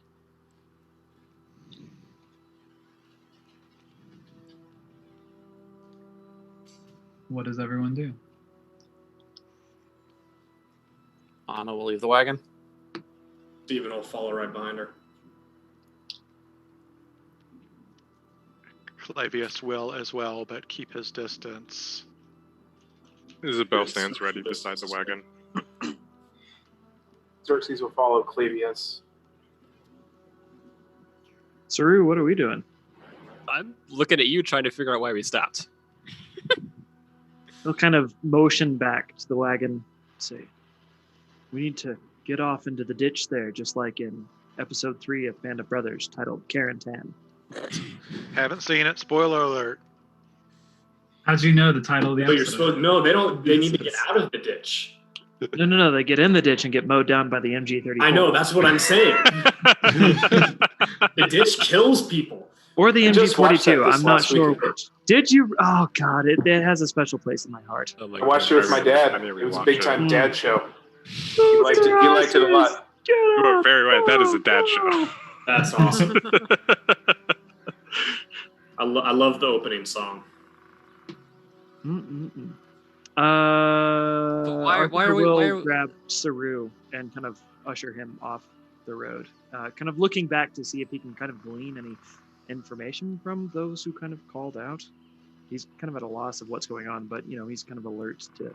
Yeah, you see kind of where they're pointing or where Yeah. people are looking, and you look towards that, like the crest of the hill, and you don't necessarily see anything there. As you're all trained that direction, some of you with your weapons drawn, just kind of looking that way. After a few minutes, you don't hear any sounds, and you don't see anything.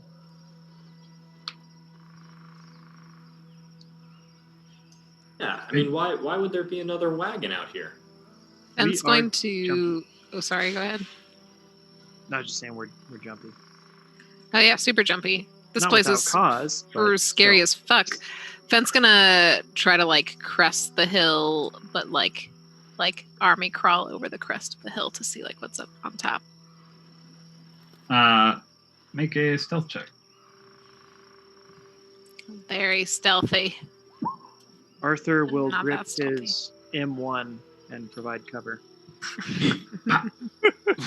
Well, I imagine this entire time that Arthur and Fent have like a complex series of hand motions that they're signaling to each other with. Oh, like yeah. two. Arthur goes to the top of the warehouse steps as people start clearing buildings. 2 at a time. You all watch as Fent kind of like starts crawling up like low to the ground, and then as he gets close to the top of the hill, starts kind of army crawling to the top. Fent, roll a perception check. I hope it's another wagon of people doing the exact same thing. We kiss at the top. We're not. We're not face to face. We're not deep enough into this campaign where we do the ever loving thing of like, what's like the bit in TV shows where like you meet your opposites or whatever. One is silver and one is gold. Others. I'm Silly Red Jerry. Fentwood. I can't wait till we get that far in this campaign. Yeah. That'll be awesome. It's today. No, you come to the crest of the hill and you don't see anything initially, and then looking around, off to the side of like the road area, fairly overgrown, but there is what looks to be some like pieces of wood, and then you kind of see that there's like a wheel sticking out. You see some spokes. It looks kind of like a destroyed cart or like a wagon of some kind, and it's fairly overgrown with like weeds and shrubbery. Looking at it, it looks like it's been there a while. It's maybe 40, 50 feet from you. So you can't see like all the details from your current position, but yeah, I mean there is a wagon, I mean somewhat similar to yours, just off the side of the road that just looks like it's been destroyed and left there, and it looks like it's been there for a long time based on the nature growing from within it. But why would it be making sounds? What? In the what? Fenn's gonna look back at Arthur and give him a hand signal that says something like, okay, everybody slowly move up to the line of scrimmage. Like Just like Winters when he motioned to B platoon in the crossroads. Wow. We're This gonna keep is doing this literally- as long as we What can. is that? Literally Band of Brothers. Great. Yep. Assault squad, move up. Mhm. Yep. So I want to be Darren- very clear, Fenn doesn't say anything. Yeah. No, Winters didn't either. All right. All good. So this is kind of Are we relevant to the popping Are we popping grenades on the count of 4 or? Yeah. We're popping smoke. Garen looks smoke or back. yellow What the fuck is he doing? Does that mean Fence just gonna mow down some unsuspecting German? With Smite Undead. Definitely a teenager too. What? Is that- Major that's Winters, Episode 5, Crossroads. Yep. There's more spoilers out there for anybody who hasn't seen it. You guys are really just ruining the show for me. Like it. That's You don't everyone's seen it? homework. I have not seen it. I'm a Hey. girl. Oh, Been out for like 20 years. The girl. Welcome to the I have burnt. no idea what you're talking about. That's I'm just picturing any war movie ever. so Welcome to like, Burnt Company. I don't remember which was which, but like for my 15th birthday and my 16th birthday, one of them I got the box set of Band of Brothers, and the other I got the box set of Extended Lord of the Rings, and both were the happiest birthdays I've ever had. It was such a joyous time in my life. Arthur will see the signal from Fenn. All right. Need to move forward carefully. Cat, go Does he down see the line. stuff? Cat, go down the line. Spread the message. Move slowly. Leave the wagon. Be Wait. battle ready. Does Saru have a tail? Yes. Like full tail, like full Unless he cat got tail? hit by like a car or Yes. something and it had to be amputated. Is he short hair, medium hair, or long hair? Shortish medium? Okay. Medium. Calico Cat? Or... Is he a Mancoon? Yeah, how have we not discussed this yet? What is his patterning? Like Uh, tabby cat? Does he have like the I think I thought I described this, but maybe not. So he's just oh, that picture that I have doesn't show it. So he's like a kind of like a tigery mountain liony thing, rosettes and stripes basically, That sounds fancy as fuck. snow leopardy. He's a Piger. There was a Or a picture on Tuma. Reddit today that showed the sizes, and I was surprised they're a good bit bigger than humans. Like Yeah, taller. they're supposed to be like 6.5, 7 feet or so. Sarah's about Oh, 6 leopards? feet. He's a slightly smaller build. Tigers are mountain lions. So are we sneaking up on the wagon? Or are we just all staring at Saru? Like, hold on. Fenn leans over and Saru pets is supposed to bring the message down the line. Yeah, that's what I was doing, but then I got, asked if I had a tail.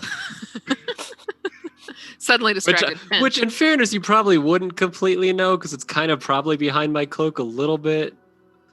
But I mean, He's not like No. wagging his tail all the time. no, I mean he's basically Okay. Is there like a bulge there? Or...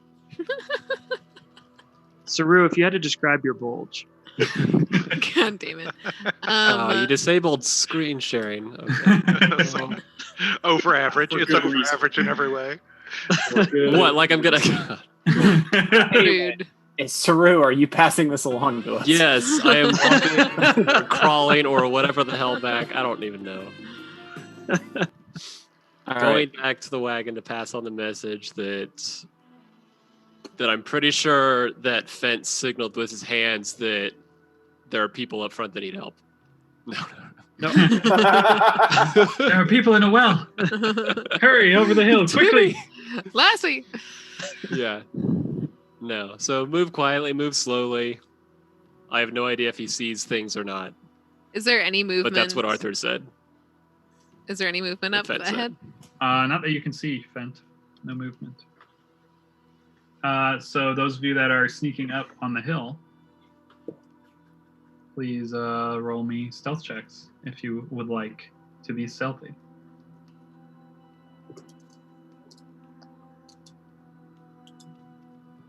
I am Love on those. fire tonight. I am so Yeah. perfectly average and so happy about it. Pretty good.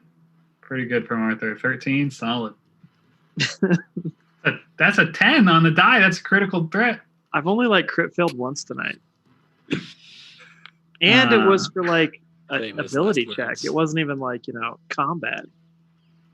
There's no way I would crit fail in combat tonight. There's no way. We should roll for it and see. No, you guys get to the top of the hill. Generally stealthy-ish. Steven, maybe not the best at the stealth, but seems fine. And you see what was described. You see a very old, basically decrepit looking wagon that is being overtaken by nature off the side of the road, maybe 40, 50 feet away.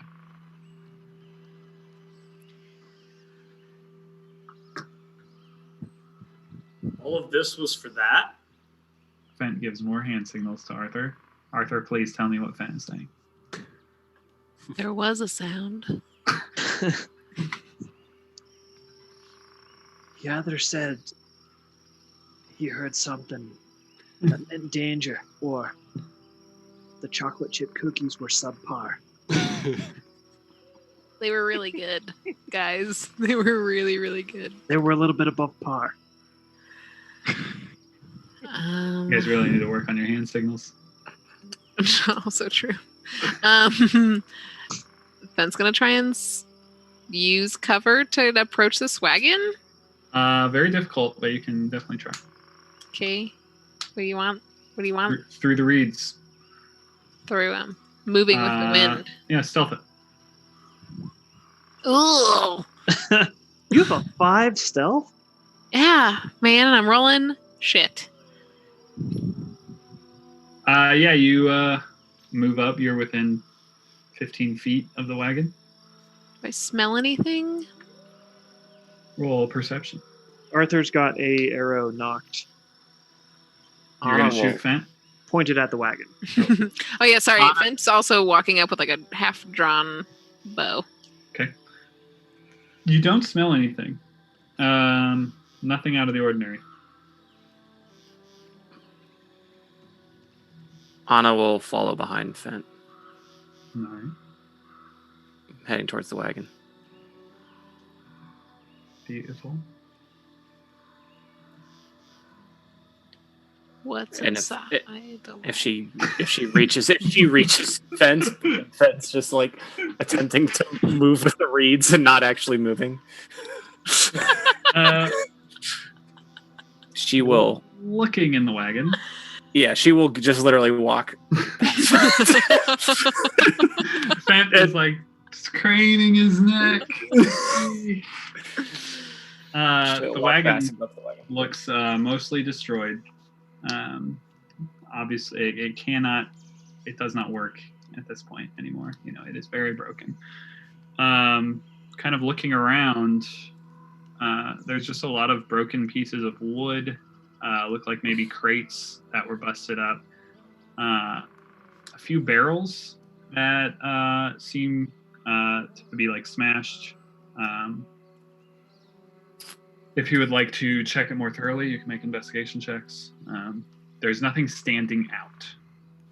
Is there any like markings on anything that would indicate like where those barrels came from? Yes. With a critical 19 with your native one. Not intelligent. There are some markings on the barrels.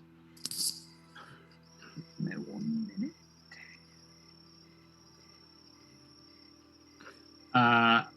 The barrels appear to have a burn mark in them, which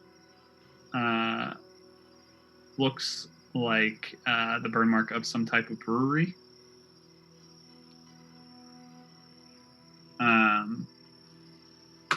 Make a Brewery check. history check, or just I mean, survival's kind of mappy. I mean, whatever.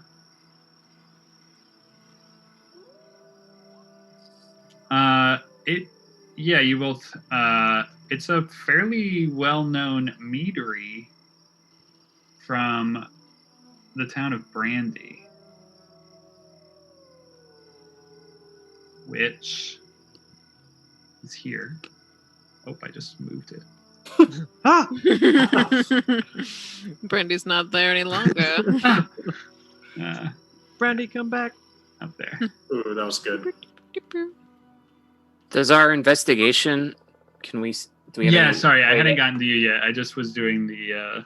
No, I mean I was rolling with it. There are a few. There is one small barrel, like a 5-gallon, that is intact. Little pony keg. Mm-hmm. And does the investigation, or do you want another roll? Like, can we tell how? I mean, you said it's pretty overgrown. What do we think it's like? Do we have any way of knowing if it's like, we know the burning was 5 years ago, like somehow pre-burning or post, or is it just like it's been a while? It is. I mean, it's Oh, actually wow. it's very overgrown. Like you would think this was definitely pre-burning. Interesting. Well, Well, that was a surprised to survive. Bent, would you like to take the brandy mead back? Ventus already was trying to tap it before she offered. We can we have a cart, Oh. Other people might want to share it. Sure. Fent kind of like waves everybody down. No, we can just take it back. Oh, We don't not need to right drink now. it here. fine. Yeah. He'll lug it back to the cart. Steven, Xerxes covering fire. Anyway, so Fent will bring it back, and Anna will. Which direction was it heading? Can we tell? Or was it just like pulled off the side of the road? In the direction that it's facing, it is facing the southern direction. So if that's the direction it was going, it's hard to say, but I mean, that's the direction it's facing. So Also, can we salvage an axle or any spokes just in case this Oregon Trail goes? yeah, yeah, totally. Roll a Salvage check. salvage check. How about- Survival, yeah. Did Xerxes bring enough bullets? As you're trying to like get that axle off, it just fucking Um, you break it worse. It's like, so well, this isn't gonna work. can I do that? Yeah, you As guys can all someone- as head well, up that direction now. since I'm proficient in land vehicles. Oh, Yeah. yeah. Yeah, roll your land vehicle proficiency. I have no idea what. You can click it. Even's just Good. gonna say defense. So all of this was just so you could get a buzz going. Clearly, you've never had brandy mead, young sir. And Yes, that was a saving throw. You don't have That's to better. make up that you heard a sound just to get your drink on. Saru, you are able to salvage multiple spokes for the wheels. all right, Saru. I'll hand the Fent. Is this what you wanted? Yeah, Fent turns back around and Saru has done the job that Fent was trying. Ben's got like a couple of dozen wagon spokes or whatever, and then a keg, and you just Okay. like hiking back up. Keg the- on one shoulder, spokes on the other. Yep. Looking very strong.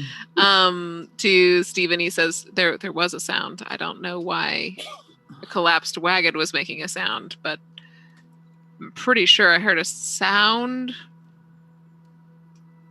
I'll have to drink on it. And God. he kind of skirts around the horse and then loads everything in. I think my shot from last night may have altered your hearing worse than I thought. He kind of like cleans out his ears. What was that?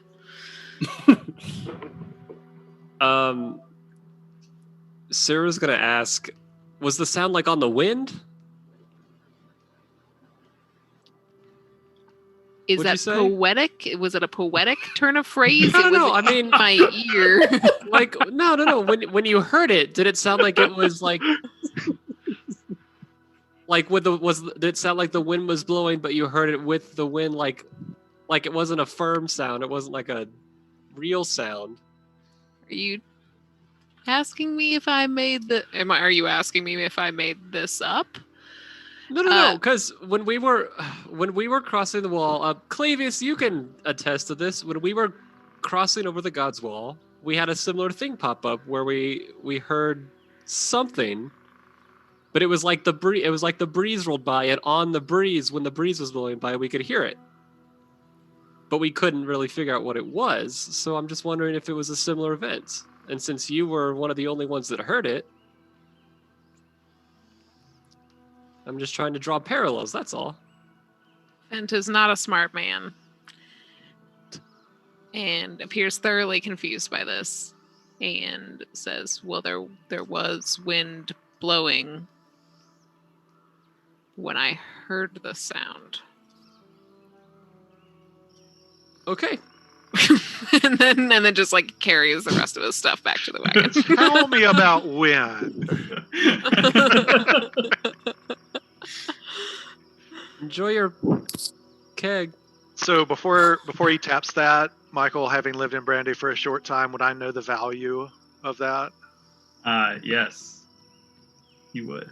A keg of that size would be worth 30 gold pieces, generally speaking. I don't mention that. Just because it's not worth it. 30 gold pieces 7 ways. Not worth me uttering a sentence. That we're never going to be able to cash in on, especially. Nope. I mean, nobody's that's just in the day, I guess. Nobody's had brandy wine in a while, so 5 years. So maybe if you bring some back, might be worth more to the right person. Are you saying that there's a potential wine trade to be taken Yeah, advantage of? I know the kind of games you guys like to play. Is there a Wizard of Wines like People like taverns, people like wineries, people want to make a wine empire with Are you their- going to Yeah. sick some omnipotent vampire on us when we try to set up a wine business? At first, I thought you said winery, and that's why I perked up so much, because I was super excited. People love the never-ending wine bottle or whatever that the was. Wine Empire? The pitcher. Wizard of Wines? Forget how Pitcher, that. Specifically, it's called an Ewer, E-W-E-R. I don't know why. Yeah, what was that? It's like an actual magic item in the game. Mm-hmm. Super badass. You can start your empire with 1 5-gallon barrel of mead. Got to start somewhere. Got to start somewhere. What do you guys do? Continue on the road? Yes. Absolutely. Love it. All right. If we crest the hill with a cart and then shit goes down, Fed's gonna be really upset. As your cart rumbles by the remains of that old cart, we move on to the next scene. You get, further through the day without anything of note happening, without seeing anything of note. And it is dusk as you guys are kind of finding a campsite and starting to bed down for the evening. Is there anything anyone needs to do before we go to bed and start our watches? Anna will have an RP conversation, but she doesn't have to go first. Bartlett wanted to talk to Steve, to me, right? Yeah. Just real quick, Michael. Yeah. Could I have done a tinker check working on my project during the day? And then Yeah, stay here absolutely. at night? Absolutely. Give me both of those. It's fine.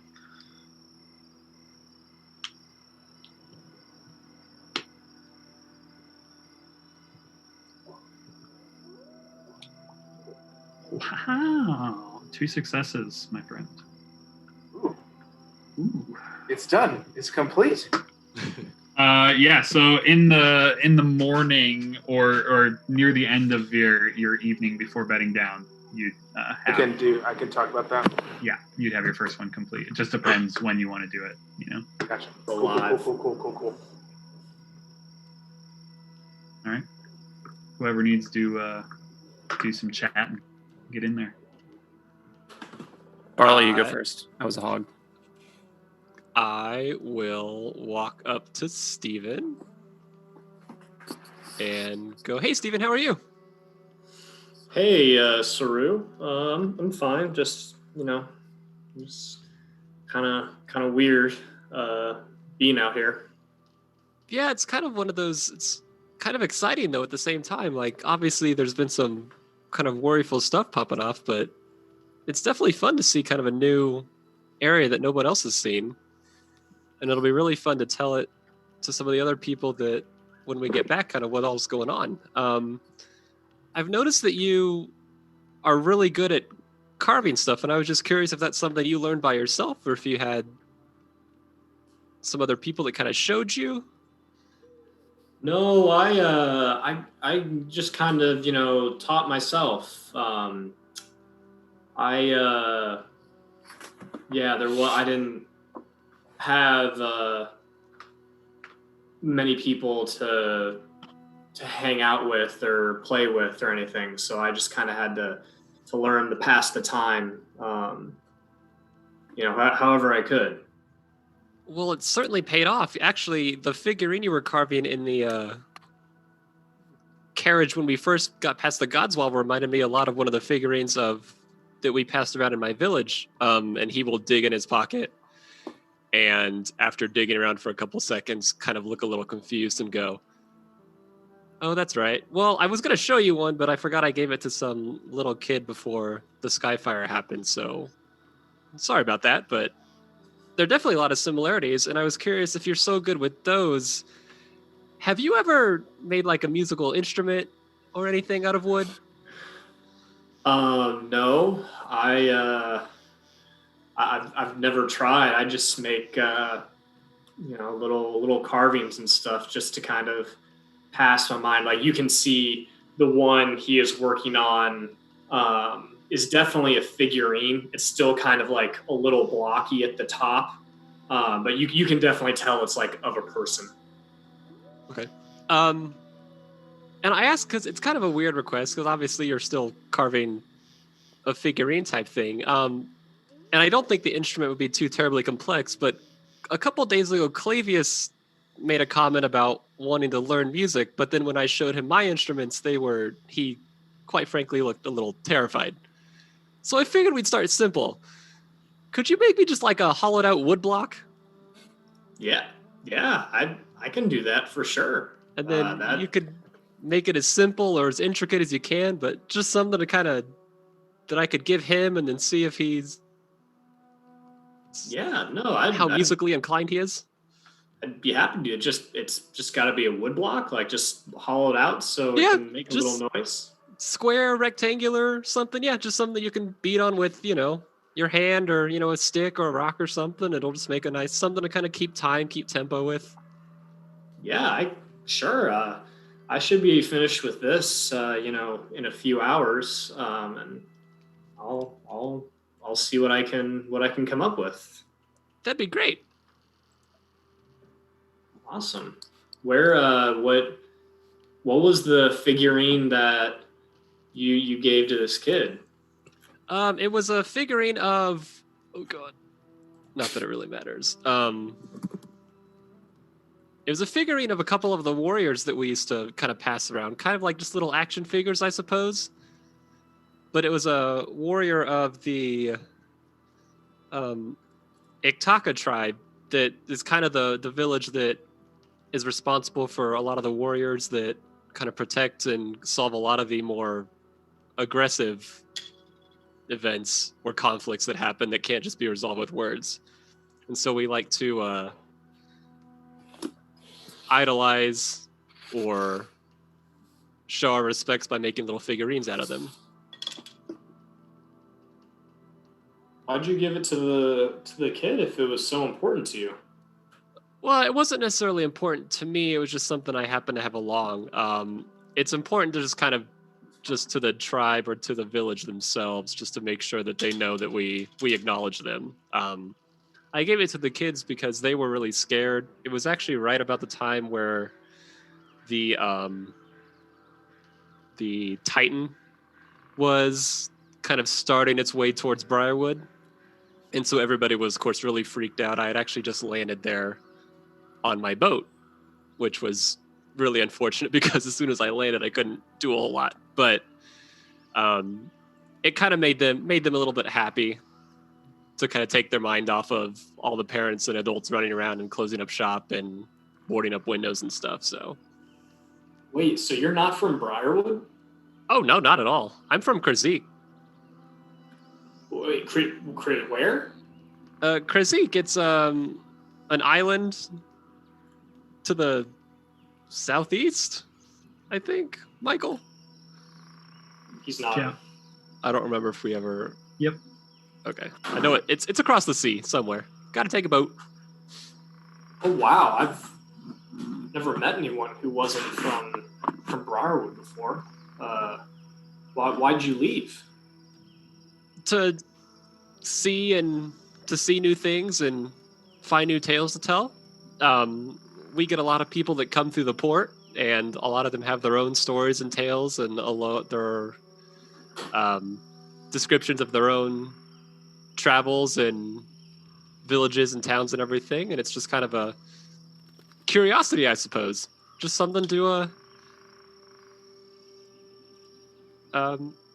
further my knowledge, further my adventures, and eventually I'll make it back to Port Hope and back to my village, and I'll be able to report on what I've seen and add it to what we already know. Real quick aside, are these dinosaurs that I'm seeing in this picture of Port Hope? Is it a Tyrannosaurus Rex going up the boardwalk? Those are dinosaurs. Okay. I cannot confirm or deny that they're dinosaurs. That's Could be an Allosaurus. news though. to I get me. Confused all the time. Okay, cool. Nice. But if Michael wants there to be dinosaurs in Port Hope, then we can retcon, and I can say sure. Committing suicide and re-rolling as a druid. Be right back. Yeah.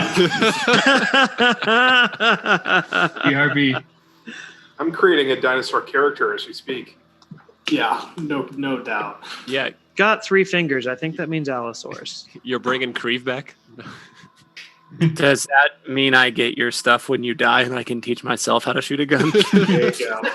As long as you don't hurt yourself.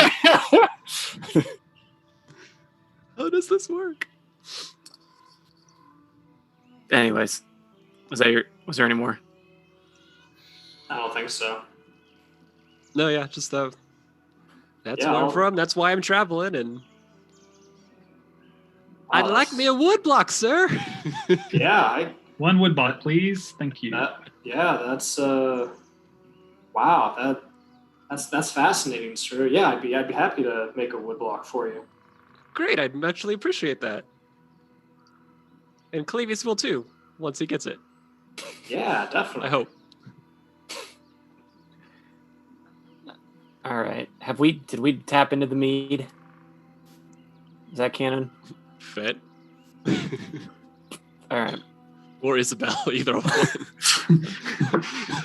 I'm like, is Isabel just eyeing this barrel like, let me at it? Did you guys mention it when you brought it back?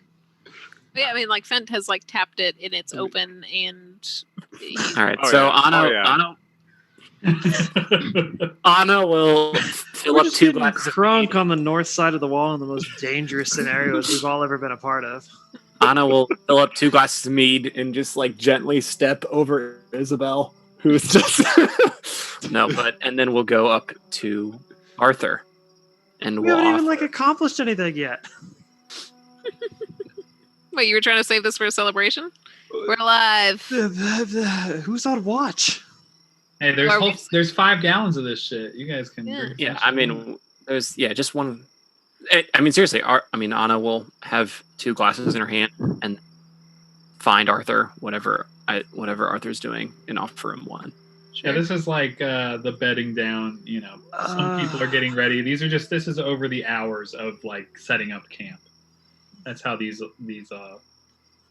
conversations are all happening. But if it makes you feel more comfortable, Fent is staring out into the darkness, slowly sipping on a glass of mead.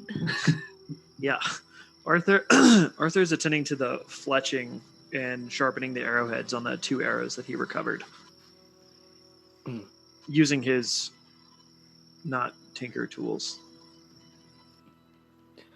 Anna will walk up to Arthur and go, "Okay, care for a drink?"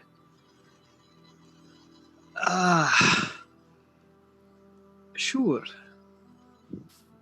All right. So she'll sit next to him, and sip and just sort of be sipping on the mead, and then we'll go. I owe you an apology, Arthur. I apologize for calling you a northern ass in the heat of combat. You were. I appreciate that you've been looking out for, and I saw you training Stephen this morning, even after not a lot of sleep, and I appreciate that. He's by human standards, he's a young man, but I have continued to struggle to see him as anything other than a child. I don't think he's been raised to see himself as a child, but when I was his age, that's how I was viewed to look at myself. And it colors my view, but I appreciate that you've continued to train him and take care of him. I think it's good for him. I thank you for your kind words. There's one thing that I took away from being with the Sentinels. It's that anybody at any age can either rise or fall to their level of initiative. That Stephen could do as good as the rest of us and take care of himself if he knows and grows and learns what we teach him. And that really, if you expect the best out of people and give them the tools to act, that they can truly become themselves. And if you look down upon them and do not give them anything to make good means of themselves, that they'll fall to that as well. And that we're in a position where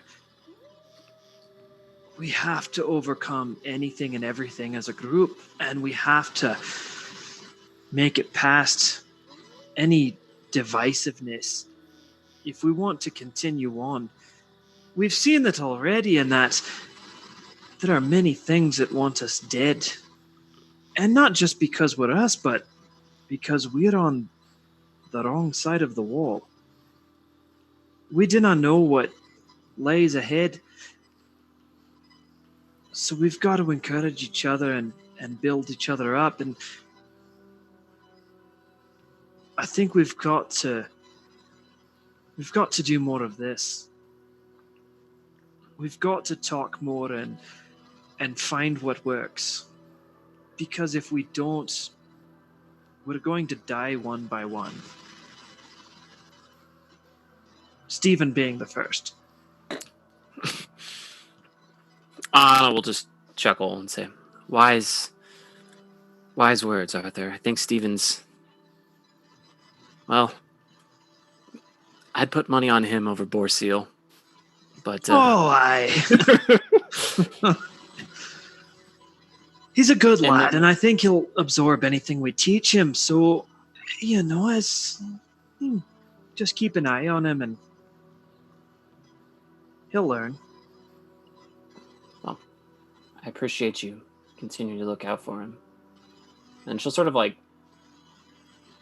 stand or sit and pause, probably a little too long, awkwardly, and then kind of be like, Is this a return trip home for you, Arthur? Vaguely, I've heard that you're from the north. Are we going to pass by your old stomping grounds?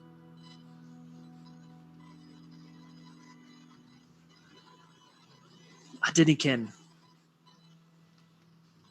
We may not. I do not know the path we'll take yet. If we go the right way, aye, we may. But it kind of depends on what we run into and what's left. Where was Where did was not- home? I did not leave home because I wanted to. I left home because there was not much left. Where was home?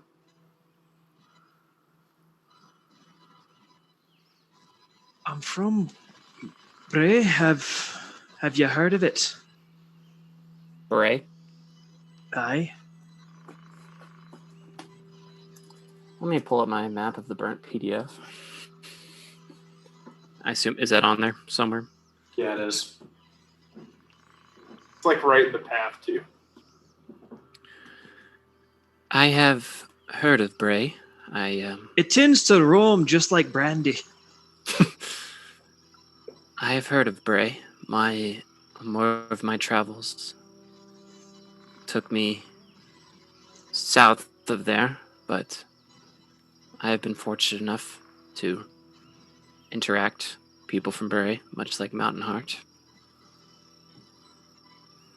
So, and she'll sort of like think for a second and think over the maps that she's been studying. Yeah, we may see home. Are you nervous to see it? Since it's beyond the wall? I cannot say I'm nervous to see it because I can only imagine the worst of what I might see. I cannot think that it's going to look any better than I last remember it in flames and crumbling. If it's any more than that, I'll be happy. It's not going to be a sight I'll enjoy seeing, though. It was in the warpath then. Aye? Well, hopefully if we do stumble upon it, it will surprise you. And thank you. Thank you for being willing to share. That's all she's got. I'm loving these. Out of curiosity, Michael. Yep. When did Bray fall? 33? 45. 45? 1445. 45. Good thing I have that on screen. It was What do like you think? 30 years prior, I think. Just knocking that off the dome. So it was early on. Yes. Gotcha. It was fell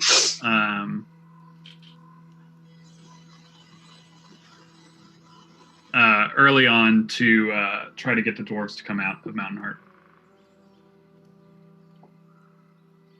Sacrificial lamb, if you were. Yep. If you will. It's kind of the Mountain Heart should have protected them kind of idea.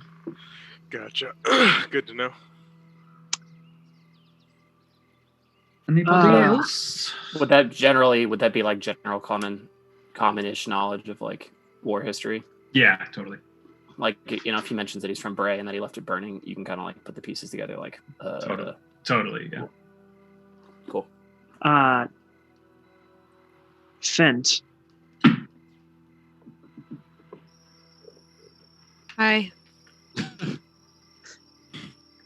I'm not in a position to tell you what to do anymore, but all the same, you may take it a bit easy.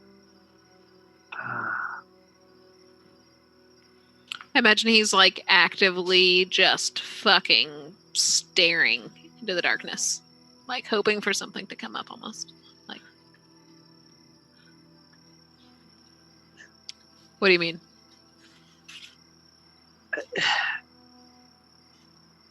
You know, we got quite a prize today, but it seems we've dug into it a little earlier than may have been necessary. I never took you for a teetotaler. I'm not, but you know, just trying to err on the side of caution. We're coming up on a lot of unknowns, and I just do not think there's reason to Be drunk during the middle of the day. or at night, but I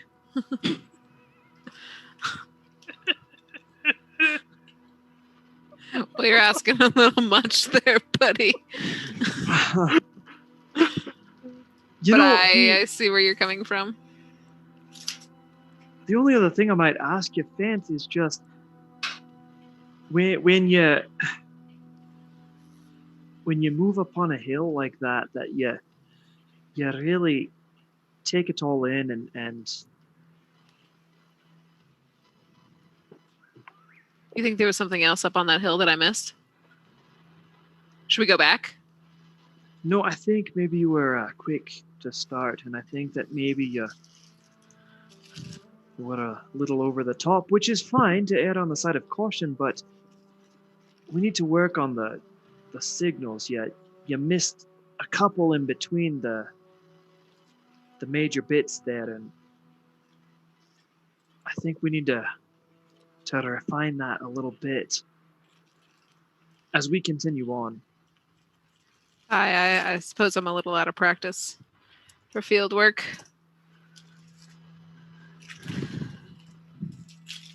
We can work on it now if you prefer. I just Fent immediately gives the hand signal for like a polite but jovial, like a jokingly, no thanks, fuck off, sir, which is something like this.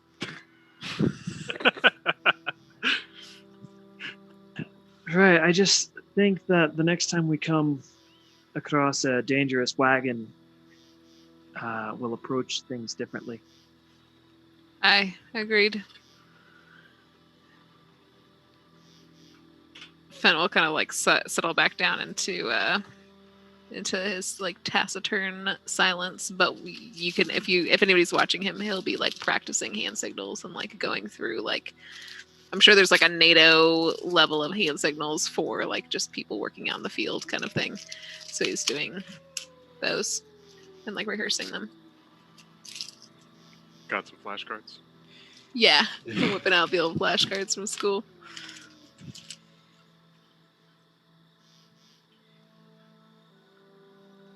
Arthur will go back to the log that he was sitting on, working on his fletching, and look fairly longingly at the cup, and then knock it over, draining it, and setting it back on the log empty beside him.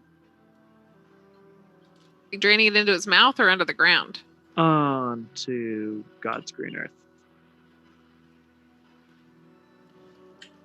Waste.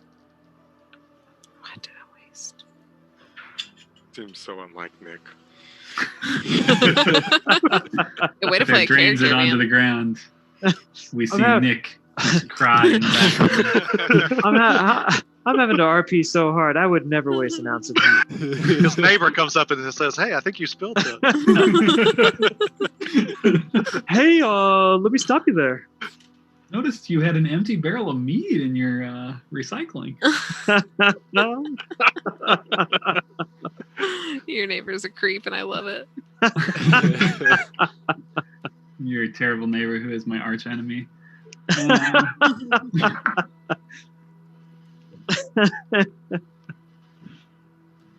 You guys go to sleep? Anybody got anything else? Isabel just works up on a journal. Have we established watches yet? I didn't even know it was nighttime. Fent will take first. If Fent's volunteering for good. first, then Arthur will volunteer Is as well. Fent still drunk? Fent's only had one glass of mead. Give him a That's break. where Arthur was What? going with that. One glass or one barrel? Oh, a glass and a half. Isabel will guys- stay up for first watch as well. 3 of us on first Oh. watch? Isabel just normally does it. Oh, I'm sorry. No, Oh, just wait, out of her wait, I'm own sorry, habit, sorry. as in she's a late nighter Oh, okay. sort of person. So you don't even act like she's not even really like Asking. asking. She's just up. And Anna assumes she has watches 3 and 4.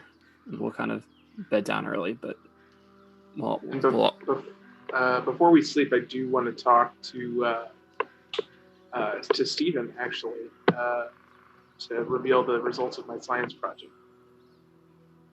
It's a volcano, and baking soda comes out of it like lava. It's very beautiful. So Xerxes comes up to Stephen, and he's actually a little bit like happier and excited than his gruff usual exterior. Stephen, can I see your crossbow? Yeah, sure. He sets down his carving, and there you go. What's up? So Xerxes is kind of fiddling with the bottom of his crossbow a little bit, and attaches something to it. I guess it actually would have been the top of the crossbow, I think. I don't know how that works. I don't know. What, you're not well versed in your ancient medieval weapons? I'm not, but I know what I know what I'm doing here. I'm an expert. Yeah, you've seen your. Stephen, I've been impressed with your crossbow skill, especially considering that you're relatively new to it.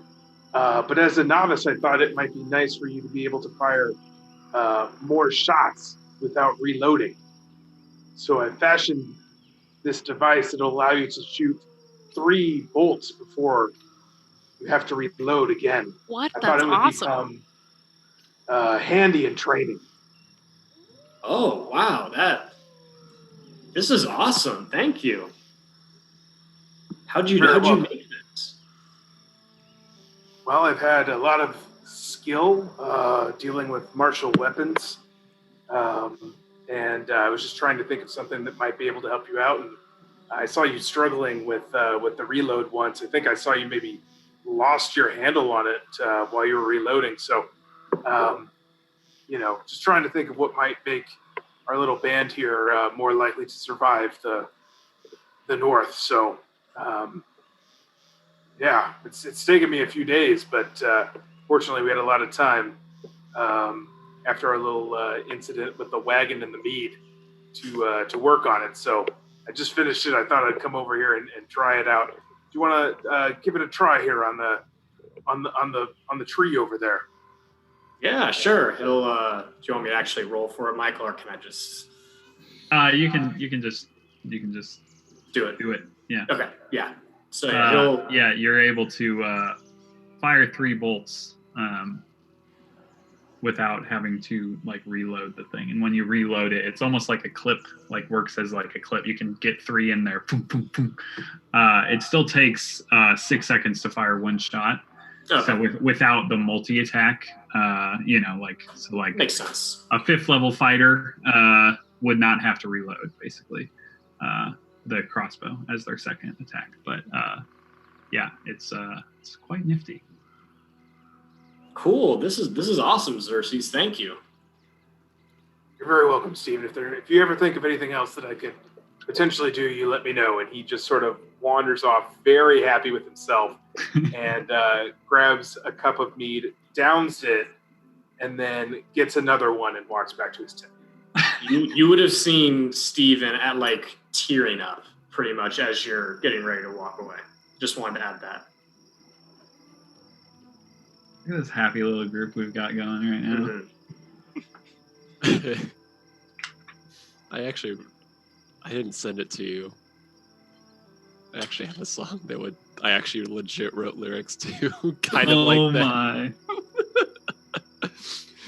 I basically rewrote September by Earth, Wind, and Fire. And I'm so proud of myself, I just don't really know how to do it. So good. But anyway. Don't worry. Excited. If you want to peek behind the curtain, when I re-listen to them on YouTube, I write down RP thoughts and ideas. So there should be more times to plenty more times to play. Oh, don't I'm worry. sure there will be. The moment we've all been waiting for. So, are we on watches now, Michael? Yeah, we're on watches. Okay. So I just sent something to you. Yeah. I think that went to everybody. That one's to everybody. Steven is now invisible. Oh, damn it. That sucks. Why does the spell just go to the GM and the concentration pops up for everyone? Yeah, that's strange. I don't know. That's a bummer.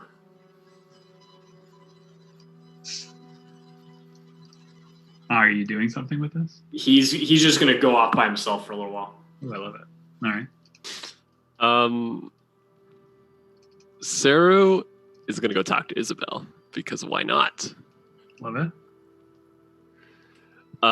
So he's gonna walk over to Isabel, who I assume is still writing in her journal.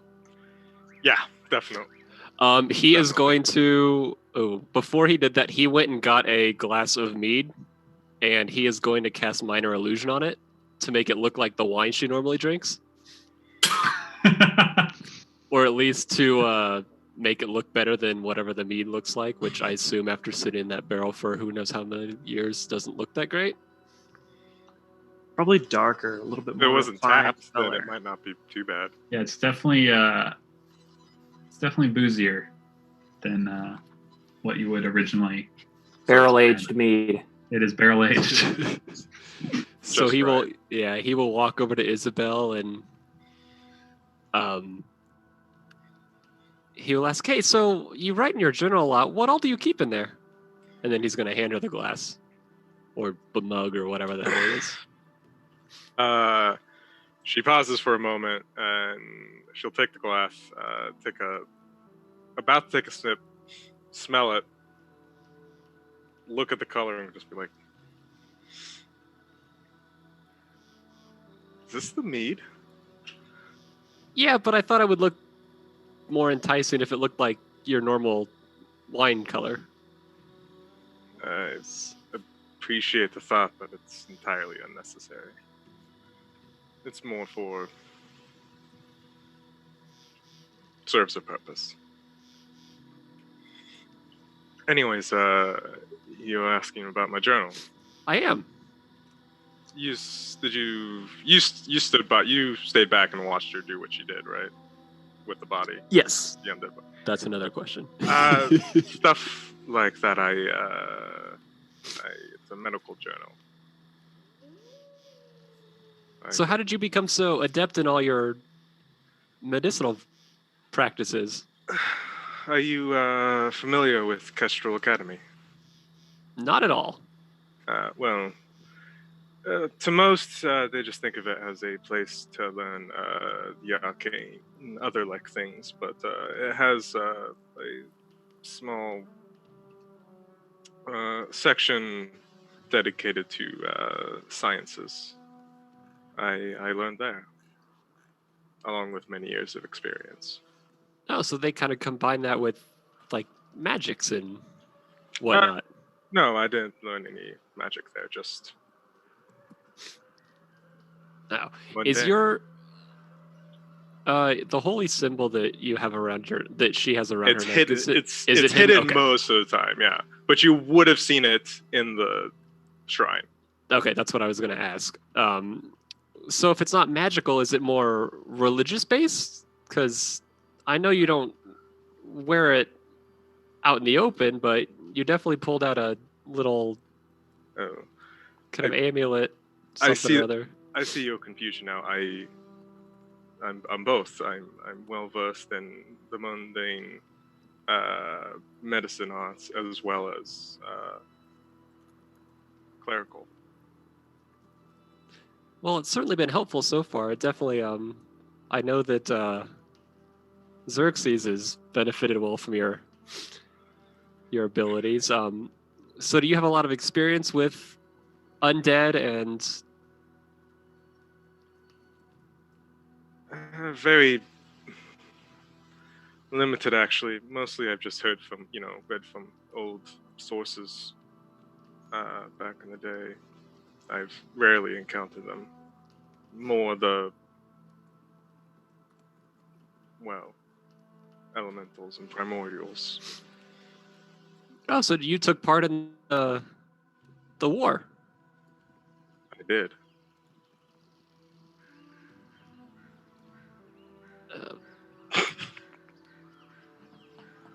I knew this was not going to be easy. she's like, just like her head is craned towards you and just like deadpan staring at you. After that, So do you still have? Where am I going? So do you feel like your god helped you out a lot, and still continues to do so? Isabel pauses for unnaturally amount of time, as if she's still doesn't really have an answer, and she just eventually gives up on trying to give one. She just lets out a sigh at a certain point. Do you mind if I ask what, to be blunt, what happened to you? You seem to just not be happy. Aren't you the perceptive one?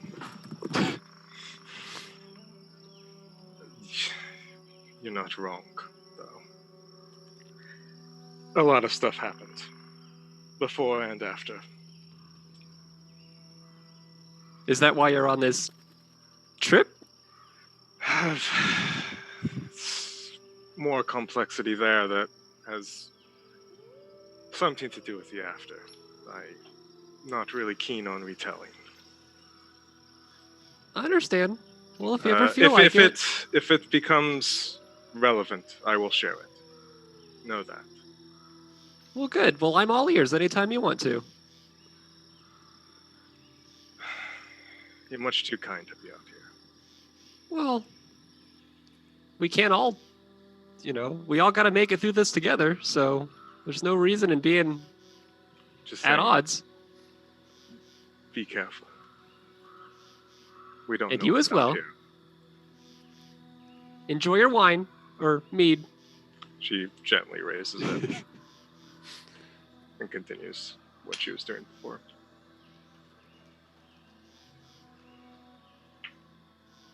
End scene.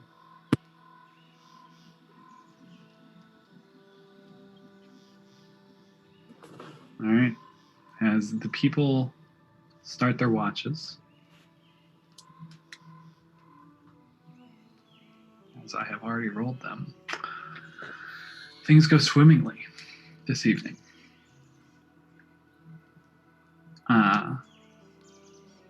Very swimmingly. No strangeness in the night brought on by strange undead creatures or whispers of wagons. You wake up in the morning. Hang on. So Anna is always at the end of the watches, right? Mhm. Steven will use that time since, he's and get up a little earlier before everyone else. And he's finished his and he comes up to Anna and just like, hey, while everyone's still asleep, I just wanted to, I realized, and he's really kind of like stuttering over his words a little bit. I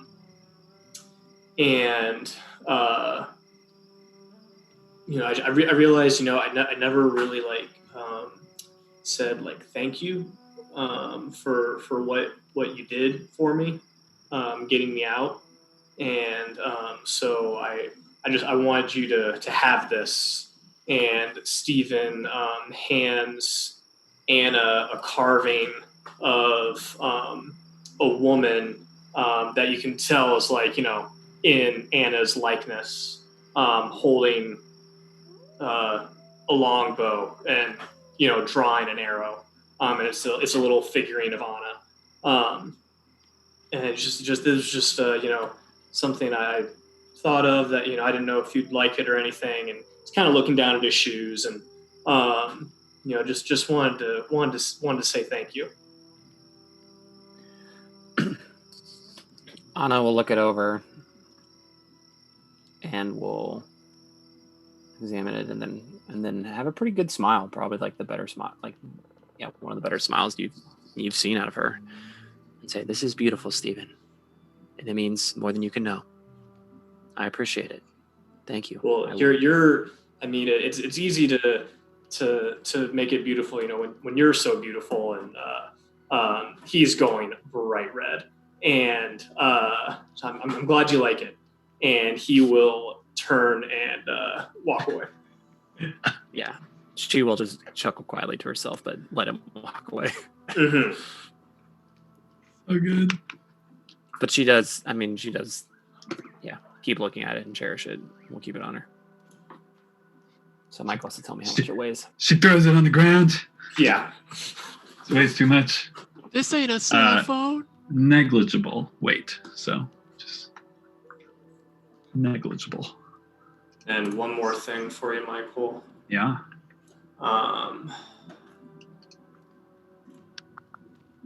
What the hell was he doing when he was invisible over there? Nobody. Who was invisible? Nobody knows. He carving wood? Beautiful. I don't think you want to know. That's for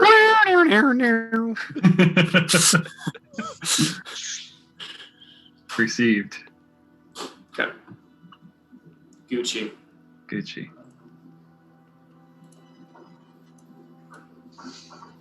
All right. You guys eat your porridge, beans, Breckers. Full English breakers, full Scottish breakers, Haggis. sheep stomach. Have you guys ever had haggis? That shit is delicious. I'm not. I am a big fan of haggis. Color me not shocked. Do we get hit die back, Michael? Yep. You half your hit die, so 1 hit die. And you guys can roll hit die if you need. Get all your whatever anyone has. I don't even know. Bartlett, do you always play Song of Rest at night? Is that just like a thing your character does? It's all anything short or long rest. Any rest is So everybody get that D6 as well. plus a D6. If you need it. I feel like I haven't hit any Saru songs, so do you have one that you want to hear? What's your You rest could play one? that lullaby again. I There don't we go. 100% remember which ones you still have. But Oh, I do was gonna like play this another one one. earlier, but I didn't pan out the way I was thinking it would. I do like that. All right. So yeah, roll those D6s, those of you that need it. And hit dice, those of you that need it.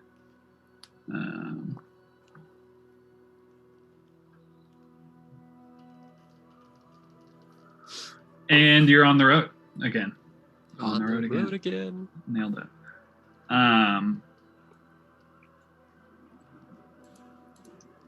Much like before, you guys kind of taking up formation in and around the wagon, shifting between places. If there's any RP that needs to be done, feel free. If seeing none, I will take over. So let me know. I know we just had a rest, so there may be none. All right. No. Michael, to make a modification of my gun, is that also a tinker check? Is this modification like part of your class modifications? Yes. That's a good question. Actually, I'm not 100% sure. Not 100. I'm gonna look. I can never remember where I like put the gunslinger stuff. I think it's right now. I like to be difficult. Well, I mean, you are a gunslinger, so it's kind of a built-in. Use tinker tools to craft basic firearms and ammunition. Yeah, so you have 3 mods four mods you can do. Right? At 3rd Yes. level. And you have none right now? Correct. I think you can just had to, I think.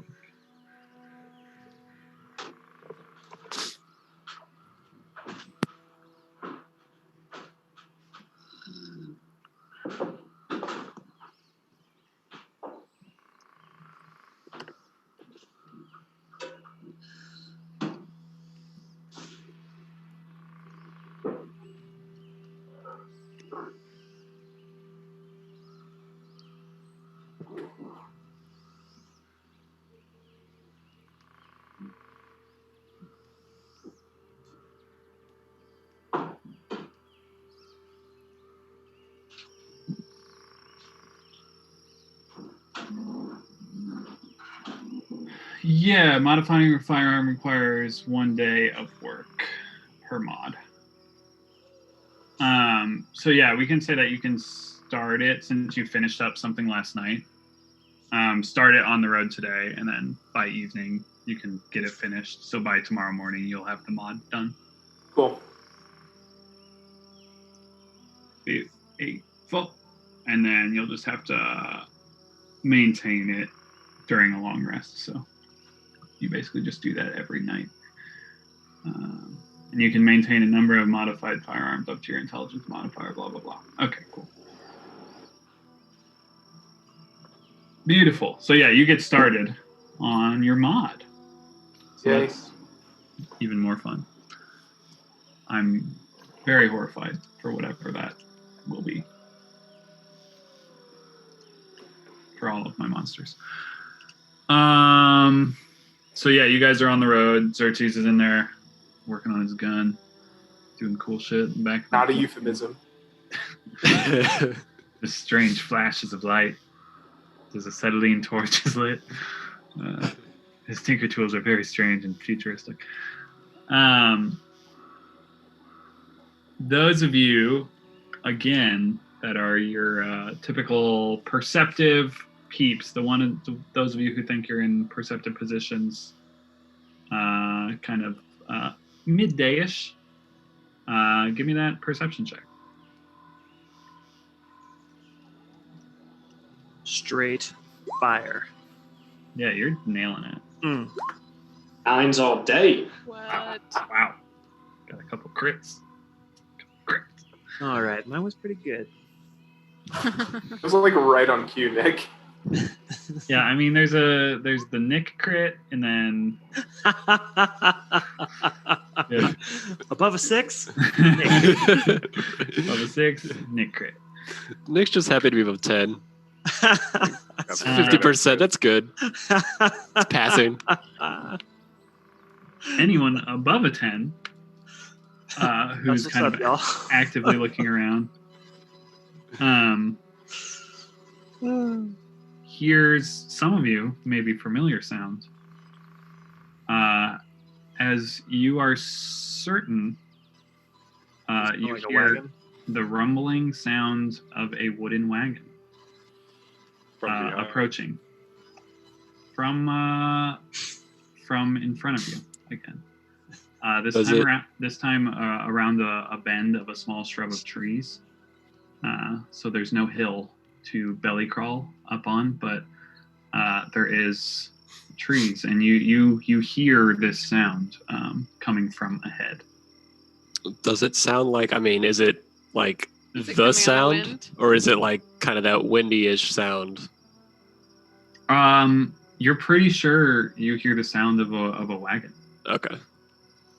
Like the creaking, the sound of like clanging of like, things that may be on the wagon, like just jostling back and forth. Sarah will pipe up, being in the wagon. I think I hear a wagon in front of us.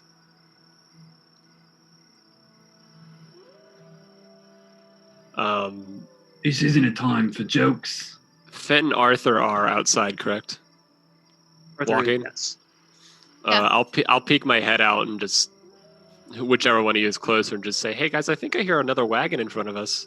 Arthur will be holding up the sign, the appropriate sign for stop. We're really doing this again. Yeah. Hey, I'm just telling you what I'm hearing. Sorry, you don't have good hearing.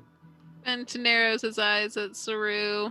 Pretty sure that he's teasing him, but not sure because he definitely didn't hear anything.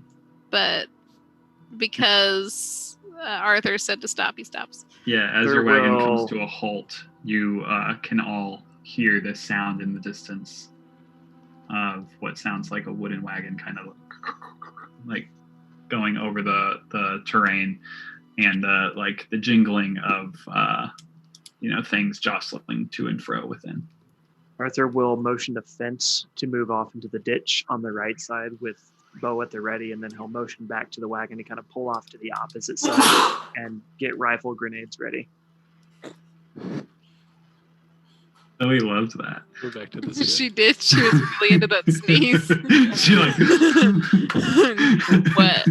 She was like, the computer just sneezed at me.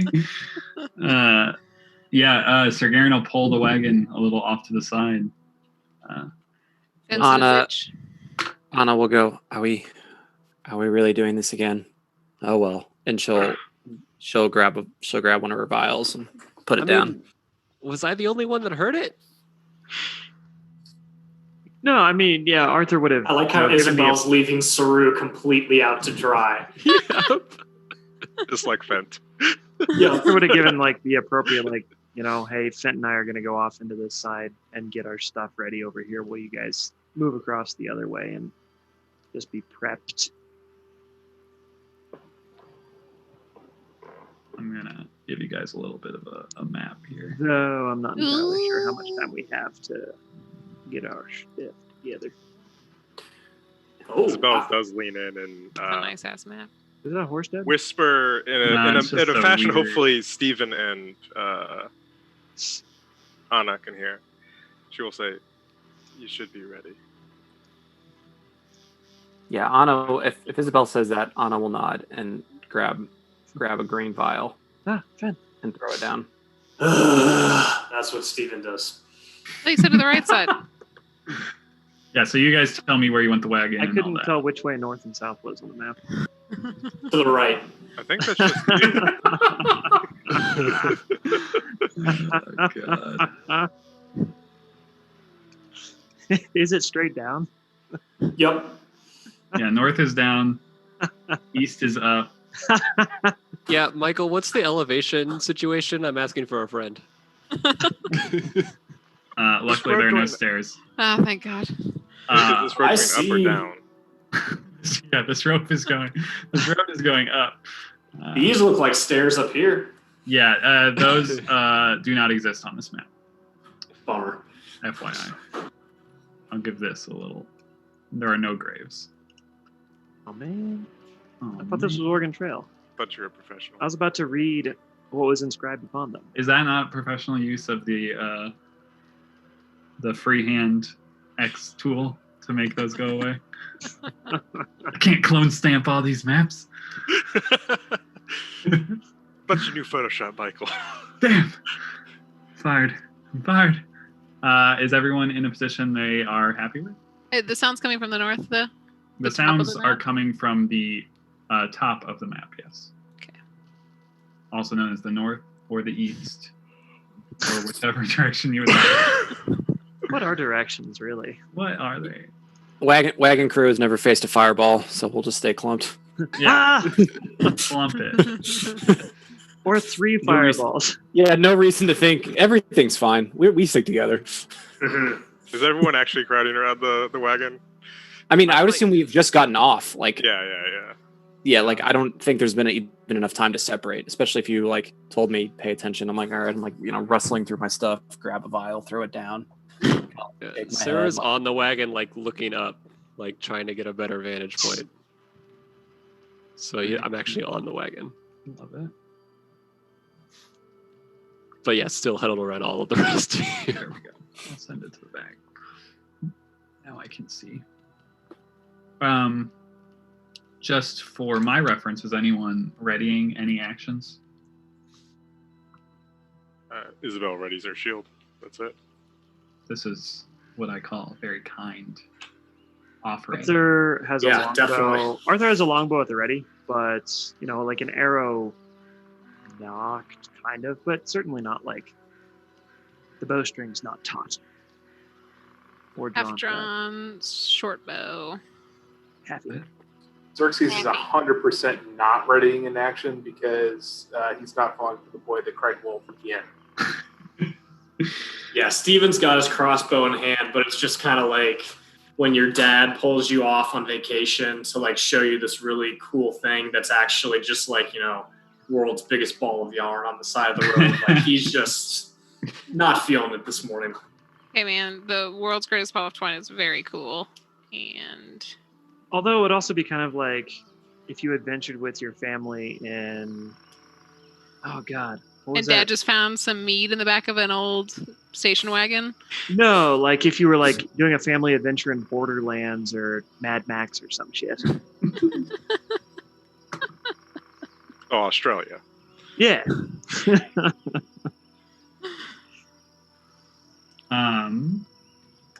You all hear the sound of a wagon approaching. Clear as day to each of you at this point.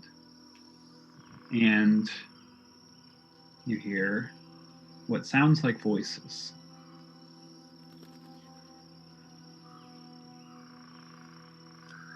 No, Dervis, I swear, I took the right way.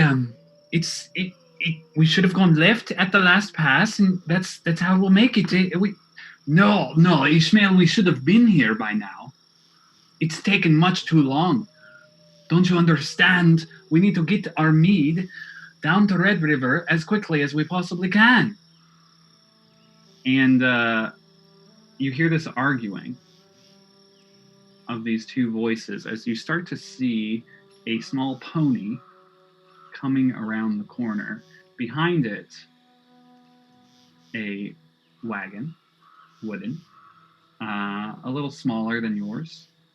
And sitting up front are two halflings.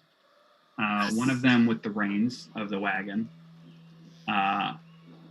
Behind them, you can kind of see in this covered wagon is all of this supplies. It looks like there's some wooden boxes and such. And there are a few barrels marked with a familiar looking burnt in marking of the Brandy Meadery. And that is what you see coming around the corner. And we're going to pick this up in 2 weeks. Boo. Cliffy. What? It's only 10:20. Does the wagon look like the wagon that we found in the ditch? It looks similar, yeah. If you had read the burnt PDF about Brandy, like I did, an hour ago when Michael brought it up, it said it's the Halfling town. Said it was the what? Halfling town. Oh, gotcha. So it would make some sense that we see a small pony. Small pony. Small little pony. Would make some sense. So see y'all in 2 weeks and we'll figure out what the fuck's going on. 2 weeks is so long.